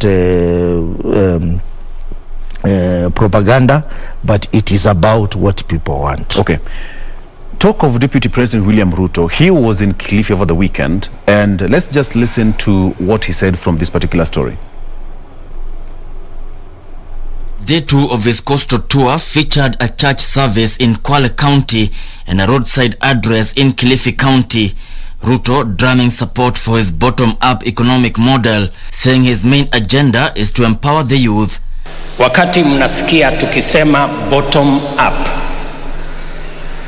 hiyo bottom up ni kwa sababu hivyo ndivyo Biblia inavyosema. Ukisoma kitabu ya Zaburi 113 mstari wa 7 na 8, neno la Mungu linasema Mungu humtoa mtu mnyonge mavumbini, na huyo Mungu humfanya mtu maskini na fukara wakaketi meza moja na wafalme. What do you make of that statement? Well, you see, Victor, this idea of bottom up that is being sold by UDA, I think is a myth, because they are not telling us what about bottom up. What kind of policies, what kind of programs are going to support bottom up approach? They don't tell us. Perhaps and that is why I think this bottom up, it's those ideas of David Indi, which are largely academic and they're not practical. We have worked with him in NASA, and I can tell you that David Indi's ideas are too academic. They're not practical. And that is why UDA is not able to tell us what is bottom-up approach. And I think Honorable Raila has really come out very well to talk about rural economies. That let us develop rural economies, let us create industries in the rural area, let us empower our rural people, let us work on urbanization of our rural areas. That is now tangible. But when you talk about just bottom up, what is bottom up? And in any case, these guys are not even genuine with what they are saying, because the same fellows have fought any attempt to empowering people in the grassroots. You know, in 2010, they fought the introduction of devolution. By voting against the referendum then, which now gave us this constitution we have right now. Now, in BBI, we have very key proposals that are going to engineer the rural areas. We have the World Development Fund, which we're going to empower the villages. We have the CDF, which is now going to be anchored into the constitution. And there will be chance to increase the allocation of CDF. Then we have the increased revenue sharing between the national government and the county government from 15% to 35%. They are fighting that initiative. Then we have tax holidays for the youth. in the rural areas. They are fighting those. Now they come after fighting BBI very vigorously. Yeah. They now come and tell us that bottom-up approach, and they're not telling us which programs are going to support bottom-up approach. And on that note, nothing. The two leaders, now ODM leader Raila Odinga and the deputy president, say that, you know, the deputy president accuses ODM leader of hijacking the whole idea and agenda of bottom-up economy. No, the difference between what Raila and Ruto have said is that Ruto talks about hustlers. He does not tell us how he's going to empower these hustlers. He's just saying hustlers, but no program to empower them. Raila has not talked about hustlers. He has talked about rural economies. In the rural area, we have poor people, we have rich people, we have middle income earners. We have all sorts of people in the villages. And he talked about industrialization. What he say, let us industrialize the villages. Let us also improve the infrastructure in the villages. Let us also encourage modern farming in the villages. Now, that is what is called rural economy. And it is affecting everyone. It is not a class issue, the way Ruto is doing it with the hustlers. It is for all Kenyans. And that has worked in other countries. Remember now in Ghana, there is a policy that we must have a manufacturing plant in at least every district in Ghana. That is part of trying to empower rural economies. Now, that is the same thing we need in this country. We industrialize the villages. If we do that, we will even reduce the social challenges we are having in our main cities. The slums and crime will go down because people will stay in their villages. And that cannot be done if we do not have very specific programs like increasing the revenue sharing in devolution, strengthening devolution, having things like World Development Fund, which are contained in BBI. So I wonder how Ruto wants to achieve bottom-up approach without having specific programs around it. The difference with what Raila is saying and what Ruto is saying is that Ruto has nothing that he's saying. He's simply talking about hustlers. He wants those youth to continue hustling the way they are hustling. But Raila has tangible solution for the rural economies, so that once the rural areas develop, then we are going to increase our exports and our balance of payment, balance of trade will improve, the economy will improve, and everyone will benefit. Not just the hustlers alone. Mheshimiwa, in just 1 minute, now Justin Muturi, who is the House Speaker, now says that, you know, CJ, you have to go slow or else we'll starve your funds. What do you take on that in 1 minute, if you may, please? I think the CJ is out of order. And I said that because the CJ cannot direct Parliament what to do. Parliament has powers under Article 95(4) to do three things. One, to allocate funds, to appropriate, and also to oversight those funds. Now, judiciary is one of the state organs that benefits from that function of Parliament. We allocate funds to judiciary, we appropriate, and we have to oversight. Judiciary has so many queries in the Auditor General's report. Do you know how much they have been spending on constructing courts? They spent 400 million to construct a court in Garissa. Same amount in Makueni. Look at what Kivutha Kibwana spent in putting up a hospital. It was a half of that amount in the same place. Now, when Auditor General questions that, and Parliament has a responsibility to oversight and call the people, then you come and tell us that we cannot call you. Who are you? I think when we go back, we will have to revisit that issue. Because all state officers, even people from the independent commissions. They have a responsibility to be oversighted by Parliament. All right. Mheshimiwa, allow me to just hold that debate there. Perhaps it's just going to be a debate on its own next time, so that we can discuss more from the legal perspective and from the parliamentary angle how this is going to pan out. Because as it is now, this is a threat. You know, threaten us more, we are going to starve you. All right, we are taking a break, and when we come back, the show still continues. We're not yet done, and of course we'll be here with Honorable Godfrey Osose. Stick around. Good Morning Kenya still continues.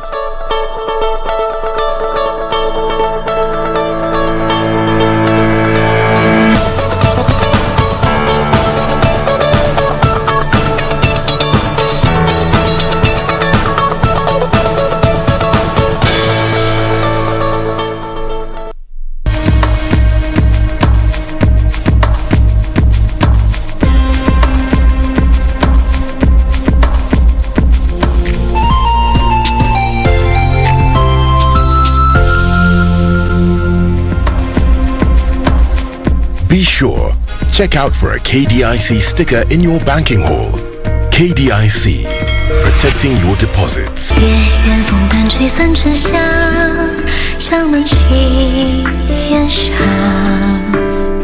Did your men sneak something in? My men are completely trustworthy. They would never betray me. Yudza must be kept in a secret place and under tight security after all this. But right now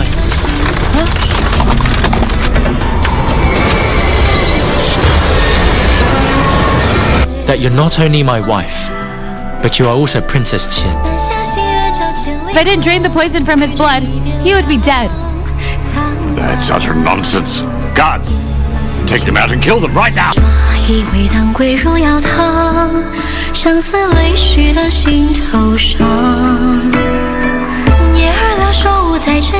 Quiero amarte de una forma diferente, de otro modo. Now I know why she always hid herself and never approached Yvonne. She told me she was afraid he might confront her for abandonment. I can't accept this proposal. It's nothing compared to what I deserve. Mr. Montesinos believes that he's giving you a fair and generous offer. I could just blurt out to the cops. If I don't pay for his bail, he would spill the beans. My love! Where are you, my love? Wait, that's Mariana. Who let you in here? De una forma diferente, de otro modo, nunca igual al de otra gente.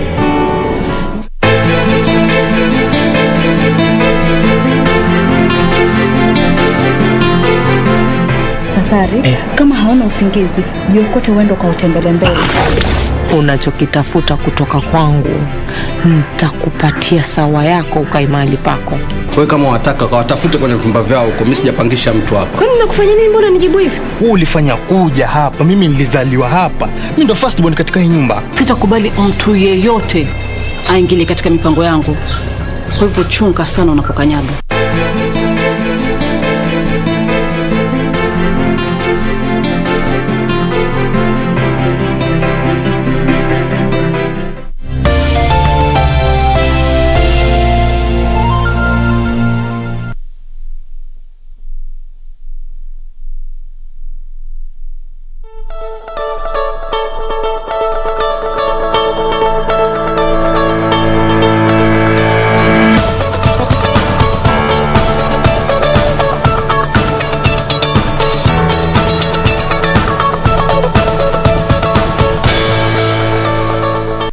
Welcome back to the program. This is still Good Morning Kenya. Just before we embark on our last conversation this morning, how about we take a quick look on what is happening on our roads in terms of traffic? And just if you missed the first and the second link, actually this is why we will be looking, or we were looking at what was happening along Manyanja Road, simply because this is now the new image, or this is basically the new way of how this specific route looks like after the road was rehabilitated, in terms of a bit of expansion of that specific route, as well as also trying to ensure that the non-motorized transport system system was put in place. So why we're checking this route this morning is to try and see if at all these works that were being done by Kura is actually serving its purpose, because why this road was rehabilitated was first of all to ensure that at least they can reduce on the traffic congestion along this route, given the fact that it serves a number of estates as well as just quite a number of activities, especially along this particular route. So this is actually why we're checking on that route in terms of traffic. And again, just from how it was earlier on, moving at a swift pace, nothing has changed. This is how it was during the first two links. There was barely any kind of heavy traffic. There was just a bit of a gridlock as you leave the roundabout. This is as you come to the city center. And this was specific and still the same situation just in between the roundabout as well as the Manyanja Business Center. Just on this small section is where there's a bit of a traffic, heavy kind of traffic. But after that area, as you head over to the city center, and the beauty is that it's actually on both lanes. So on this specific route, on both lanes simply means as you leave the roundabout, coming through Manyanja Road before you get to the Donholm roundabout, as well as leaving the Donholm roundabout, coming with the same route as you head over to the estates along this specific route, key among them being Donholm, Jacaranda, and all the other estates along the same route. So the beauty of that is that actually there's no traffic on both lanes. So again, it simply means if at all you're leaving those areas coming to the CBD, this is still the best time for you to do that. And also if you're leaving city center or Thika Super Highway via Outer Ring, or also Mombasa Road via Outer Ring heading all the way to Manyanja, again this is just the best time for you to do that, because right now green all through, no traffic at all. Also the other road which we were checking today was Jogoo Road, and again also right now the same, just as how Manyanja is looking like. Still, you know, it's really interesting. I mean, in this early morning hour, more of what you'd expect to see on most of these major roads is really heavy kind of traffic, given the fact that it is the early morning hour and also because of obvious reasons. But clearly right now, still again moving at a swift pace just on some specific sections along Jogoo Road is where there's a bit of a traffic, but at least altogether on most parts along the route still a manageable kind of traffic. So again, it simply means that today we perhaps need not to look at any alternative routes, because on these roads that we are checking this morning, on major parts of the same roads, moving at a very fast pace, and the beauty is that it's actually on both lanes. So again, it just means if at all you're coming to the CBD or even leaving the city center, coming through the estates, is still the best time for you to do that. Also again, just as I wrap it up, around the city stadium roundabout, also in those areas where you really expect to see heavy kind of traffic, look at how it is looking like. You know, barely any kind of heavy traffic, in as much as it has begun to slightly build up, but altogether a manageable kind of traffic. And that is how Jogoo Road as well as Manyanja Road is looking like this morning in terms of traffic. All right, thank you for that, Doreen. We now pick up from that point and get onto our family check segment. And as is tradition, every month here on Good Morning Kenya, we always get to have conversations around mental health. And this month, we want to start with the whole aspect of depression. In as much as we have had this conversation before, depression is becoming a reality for so many people. And the sad part is so many people are going through depression and diagnosed and without getting the proper treatment or assistance that is necessary to help them journey through depression. And consequently, we see so many people wind up in a place where they are not able to pull themselves out from, and in worst case scenarios, some even committing suicide. That is what we want to talk about today. And again, if you know somebody or you are going through depression and you have any concerns that you would like addressed by a professional, we are offering you this platform to share with us your questions or comments or just clarifications if you need them in regards to this conversation. Now, to help us with this discussion this morning, we have with us Dr. Beatrice Mainge, who is a counseling psychologist as well as the founder of Nobility Restoration Center. Good morning, Dr. Good morning, Amboy. Thank you for always making time to be with us here on Good Morning Kenya. Now, just to start with your personal view on depression and the fact that it has been on a constant rise in the recent past, what do you make of this, all of this? I think, like you have correctly put it, Wamboi, depression is on the rise, and that is what is escalating even the cases of suicide among young people. It is actually a global concern, because if you look at the data from the World Health Organization, you find that in Kenya alone, we are reporting about 1,408 cases of suicide every year, meaning 4 cases of suicide daily in Kenya. The global picture is even bigger.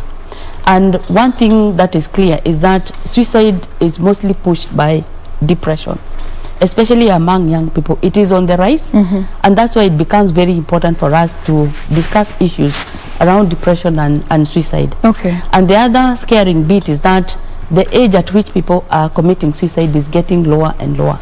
Because we have seen young children of 14 years, 10 years, committing suicide. People who are lacking resilience, people who are giving up so easily. And that is why this concern about depression really needs to, for us to really get hold of it. Absolutely. So that we can avoid the deaths that are being reported among, especially young people. And one of the worst suicide cases that personally really affected me was about 2 years ago of an 8-year-old boy who committed suicide in the pit latrine in their home. Yes.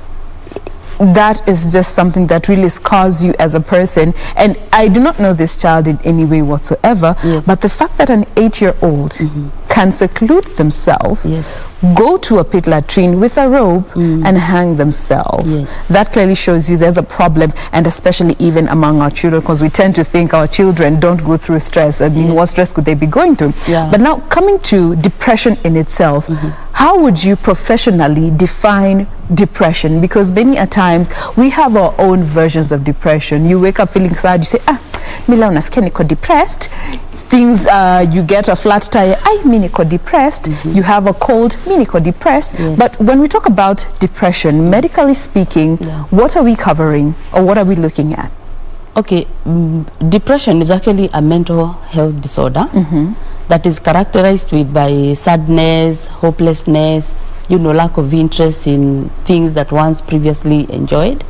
But sometimes we misuse this term, depression, when someone is going through some, tough situation and they are feeling sad, they say they are depressed. But depression is that kind of situation where a person will have this hopelessness, this sadness, and it is not going away. It's constant. It's constant. It goes on and on for 2 weeks, 3 weeks, and it's not going away. That's when it can be characterized as depression. But as professionals, we like to add that it is always good for one to go for a proper assessment by a professional doctor or a mental health practitioner, so that you can rule out whether it is depression or any other condition that one may be going through. Okay. Yes. Now let's bring in the whole aspect of gender. Just going through data that is out there, women are more likely to go through a major depressive episode as opposed to our male counterparts. What role does gender have to play when it comes to depression, from what you have seen? Yes, it is true that women have more cases of depression than men, especially, I think, just being a woman, because of the hormonal imbalances that happen once in a while. When people are going through their menses, there is that hormonal imbalance. So you can imagine if one is in such a situation and then something unpleasant happens, so they are more prone to depression because of those hormonal imbalances.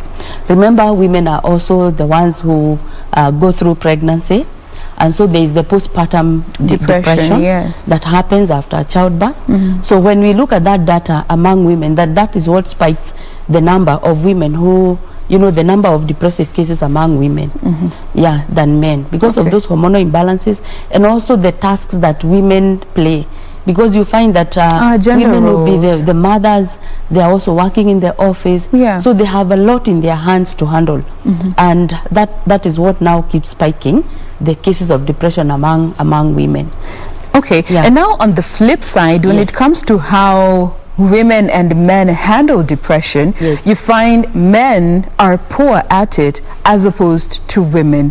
What informs such reactions that are brought about from depression, and also understanding the gender roles that come into play? Yes, the fortunate thing about women is that much as the numbers are high, when it comes to management of the same, they are better at it. Because as opposed to men. Because women speak out when they are not, when things are not going okay. They will call a friend. Women are also involved in social support groups where they have opportunities to, to share with friends. Remember also, when you go to church, you find that the number of people in churches, women are more. And so even that idea of believing in a higher power, it relieves one of, you know, the stress. Yes. So that's why the number of women with depression will be high, but they manage it better. And even when you look at the issues of suicide, you find that the people who commit suicide more are men. Because, you know, men will think that maybe sharing their issues with others is a sign of weakness. So they hold in, and when it comes to, you know, the breaking point, you find that some of them end up committing suicide. All right. Yeah. Now let's come to the whole aspect of age. From data that is out there still, they have categorized persons between the age of 45 to 65 as the ones that are most vulnerable to go through depression. But recent times, from what we are seeing, this age group is going much lower and lower and lower, and the younger people are the ones that are mostly affected by depression. Number one, looking at the first age group, 45 to 65, what are some of those environmental or factors that you would say could trigger depression in that age gap, and why are we seeing a phenomenon where this age gap is slowly moving lower and lower to the younger category? Yes. There's a psychologist called Erik Erikson who talks about the developmental stages of human beings. Yes. And he says that when we are at the age of 45 to 65, he calls this the age of generativity. This is when most people are settling in their career. This is when most people will be at the peak of their career. They'll have settled in their families. And so he talks about either generativity or stagnation. Yes. Because there are those who will be doing well in their career, they'll be doing well in their family, and then there will be those who have still not found their grounding. Yet to figure things out. In their career.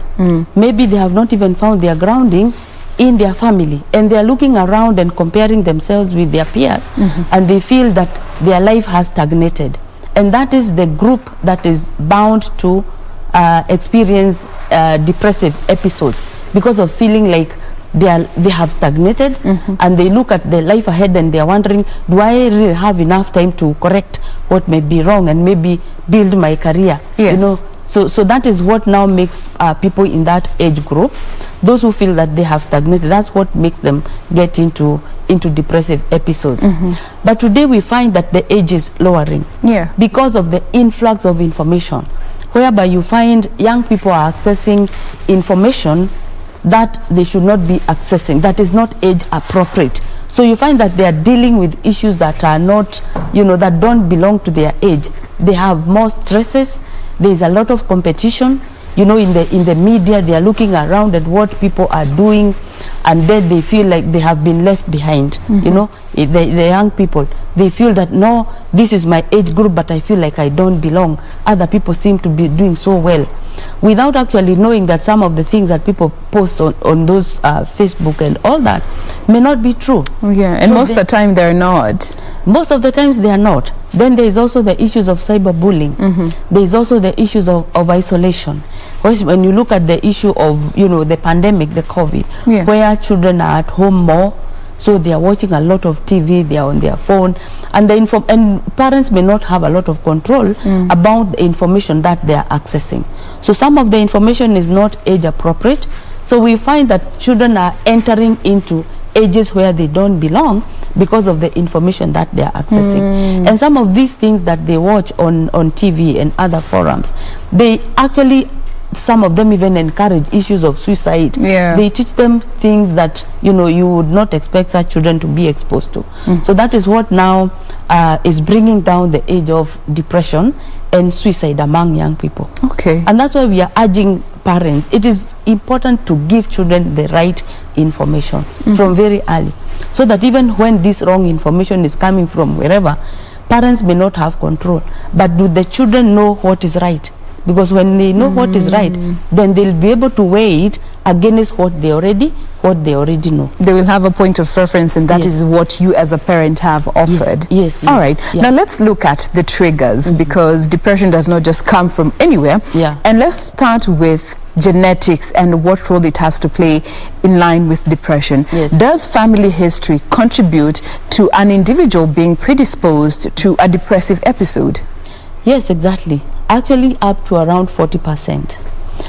Genetics, we can inherit depressive predisposition from the family of origin, genetics, because there are issues of chemical imbalances in the body. That is something that a child can inherit from the parents. And so every time we get a person who has depressive episodes, we want to run the family history and find out is there someone else in your family who may be going through the same, because you will find that most people who have depression are coming from a family where they are already predisposed. And we know that it is not always that when someone comes from such a family that they have to suffer depression. Because when we are aware from early, then we can actually delay the onset of the same by, you know, putting in place structures that will push away incidents that may trigger depression. So it is true. Genetics play a huge role, and sometimes it's beyond our control. That's when you, as the professional, come in to assist. Now that brings me to the whole aspect of childhood trauma. Now, I have seen this on the socials where people are coming out to say, raise your hand if you were taught to not bring out your issues as you were a child. Then guys are telling them, yo, you're too loud. Punguza volume. Raise your hand. No, you're too loud. Just to show you the fact that so many people were taught to suppress their emotions and their concerns and their distresses as children. And when they're grown up, they see something that triggers something in them, an open wound of sorts, and consequently leading to depression. Is this something that you can say as a psychologist has grounds to it? Yes, exactly. And I go back to Erik Erikson again. Because he says that the things that happen to a child between 0 to 7 years, they have an impact in how they relate with people later on in life. And actually we can expose our children to issues of depression and suicide by what we do to them in the first 7 years of life. Because this is when most children experience a lot of abuse, especially when children are being toilet trained. There's a lot of abuse either from the parent or the caregivers mostly. And this is when most children will be told, look at you, you are dirty, get out. There will be a lot of abuse. And you see a child is innocent and they're asking, am I okay? Is it okay for me to be the way I am? And you know, the child is looking around at their elder brothers and sisters, and they look so composed, they look so clean. They wonder, why am I so dirty? Why can't I stay clean? And you see now the role of the parent to assure that child that this is a stage, and also for the parent to understand that this is a stage that the child will exit. Go through. So those traumatic experiences, some of the children will grow up in families that are neglectful, because we know that in the 0 to 1.5 years, this is when the bond between a child and the parents happen. By the way they are handled, you know, the breastfeeding, the holding, feeling the warmth of the mother. But if there is neglect, this child grows up feeling neglected, and they mistrust people. It becomes very hard for them to trust people. So what happens is that even later on life, it becomes very difficult for them to form stable relationships. So there will be issues of isolation, there will be issues of loneliness, which are, you know, issues that could bring about depression. So we are saying what we do to children. And that's why we talk about the 5 A's. In the first 7 years of a child's life, we need the A of affirmation, where you are telling the child, I like what you do. So even when they fail you are affirming them by looking at what they have done well and showing them problem-solving skills. There is a of acceptance, that I accept you the way you are. Even if you are soiling yourself, a time will come when you'll be able to stay clean like your brothers. There is the A of admiration. I can learn from you. There is something you do which is good, you see. So you are affirming the child, you are accepting the child, you are admiring the child, so that the child grows up with confidence, knowing that I belong. Because when we talk about the issues of depression and even suicide, is when someone starts feeling I don't belong. Because if you feel that you don't belong, then the next thing is to remove what does not belong to where it is not needed. And that is you as the individual. Consequently finding people committing suicide. Yes. So we are saying, so as you are saying, Wamboi, these traumatic experiences that children go through in the first 7 years, they can expose them to issues of depression and suicide later on in life. So it is the time when we teach children to be resilient, so that even when they come home with reports that are not very good from school, we are teaching them how to improve on their without condemning them, because the report form has already condemned them by maybe giving them your number last in class and no one has clapped for you. So when you go when you go home, is the parent going to grade you again, or is he going to affirm you and tell you, okay, you have not done very well in this subject, but you have done well in this and this. Let's see what you can do to improve on on what you have not done well. Okay. Yes. Now, for those who may have depression that has been triggered by some childhood trauma that wasn't addressed, and they come to an age where they realize these issues I'm going through right now stem from what I went through with my mother, with my father, with my nanny, with my grandmother, or whoever was offering care when they were younger. What is the best way you would advise someone to deal with some of this trauma that are so deep-seated in order to be able to move forward and past this phase that they may be going through?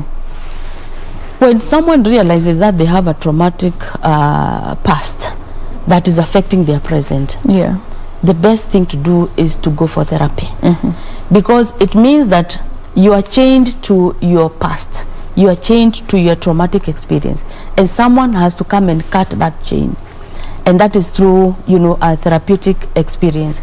And so we advise that let someone go for therapy, so that you can be able to understand where this traumatic experience is coming from, and then you can also understand the connection between what you may have experienced and what is happening to you today, so that you can be able to, you know, to accept what you cannot change, to change what you can, and to know the difference. Because sometimes we have, you know, hardship in life as we struggle to change things that we cannot change. Because that is like trying to push rocks uphill, or, you know, hitting a brick wall. So a therapeutic experience would actually help someone to manage those traumatic experiences, so that they don't interfere with the present. Okay. Yes. Now, another aspect that I found to be a trigger of depression was medical conditions that one might be going through. And maybe you can even give us to what extent this actually contributes to depression that we are seeing among the population, what age, whatever age group it may be. Hey, my roots are showing age group.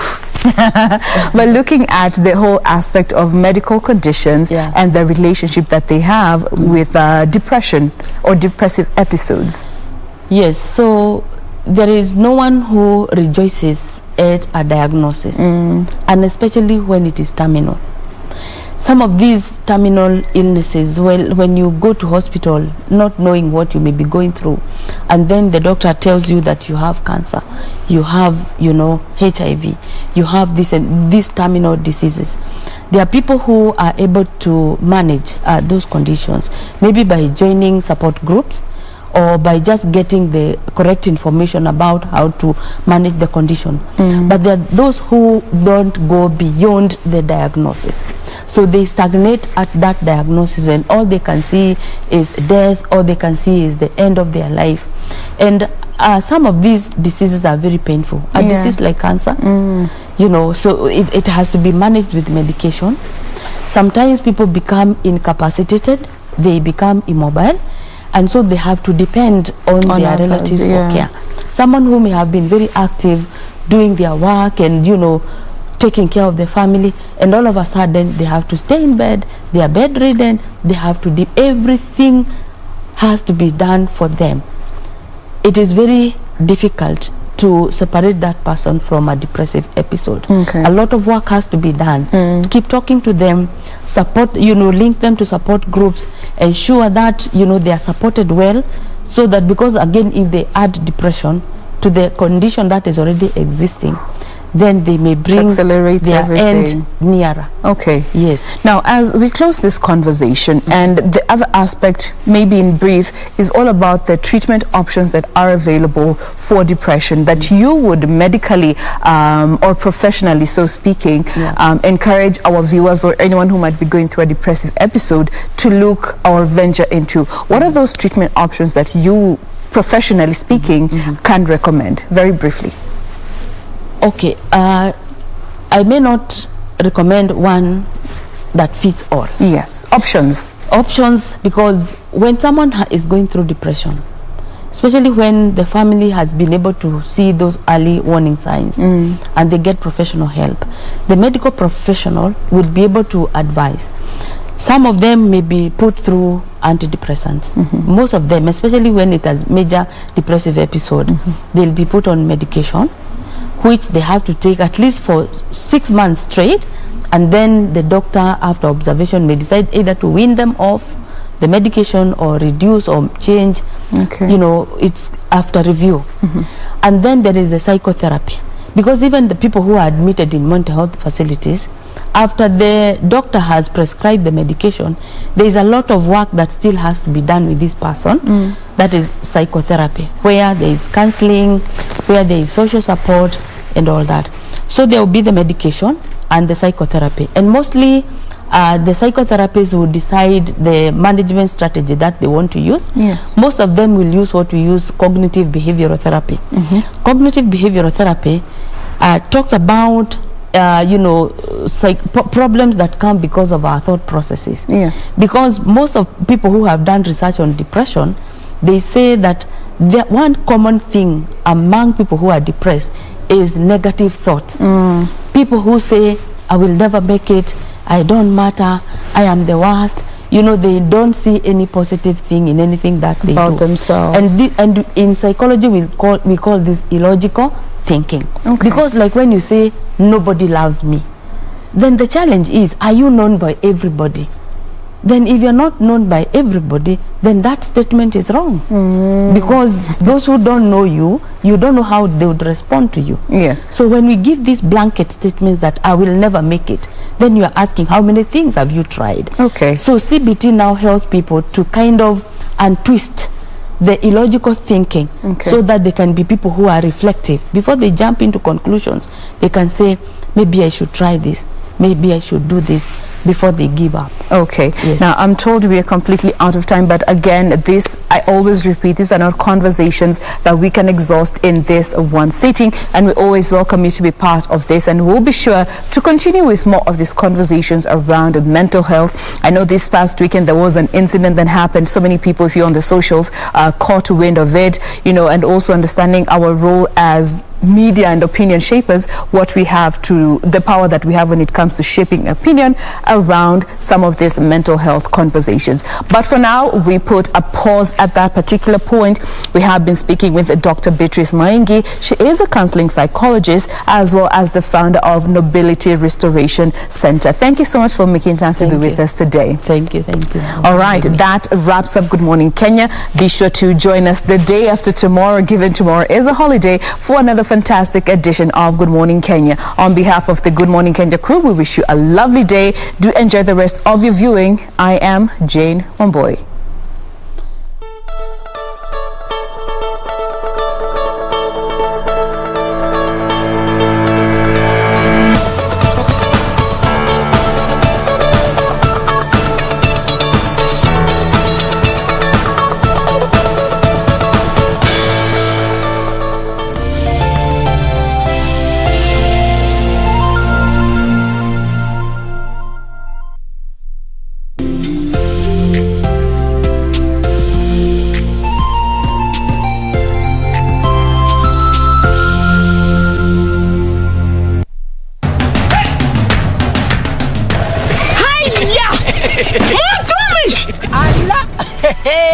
Nissan Serena ndio hii, na unaweza kuwa wewe ndio tunapikia simu. Kodi ya Nissan Serena ni NS. alafu kisha kwenye amount ni 50 bob. Hii Nissan Serena tunakupatia na shilingi 50. Kujiunga na QuickBid ni rahisi. Enda kwenye M-Pesa, bonyeza paybill kisha weka business number 4032353. Kwenye account weka kodi ya bidhaa unayotaka na bid yako ya chini zaidi. Kwa mfano TV 16. Kisha weka shilingi 20 tu kama idadi yako. Weka bid yako pia kwenye www.quickbid.co.ke. Kumbuka, bid ya chini zaidi ya kipekee ndio hununua. QuickBid, bidhaa bora kwa bei ya chini.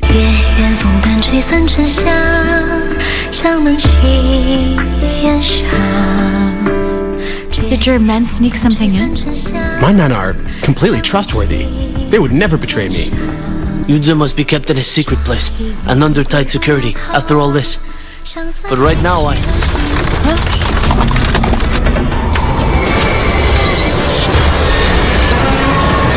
That you're not only my wife, but you are also Princess Qin. If I didn't drain the poison from his blood, he would be dead. That's utter nonsense. Guards, take them out and kill them right now.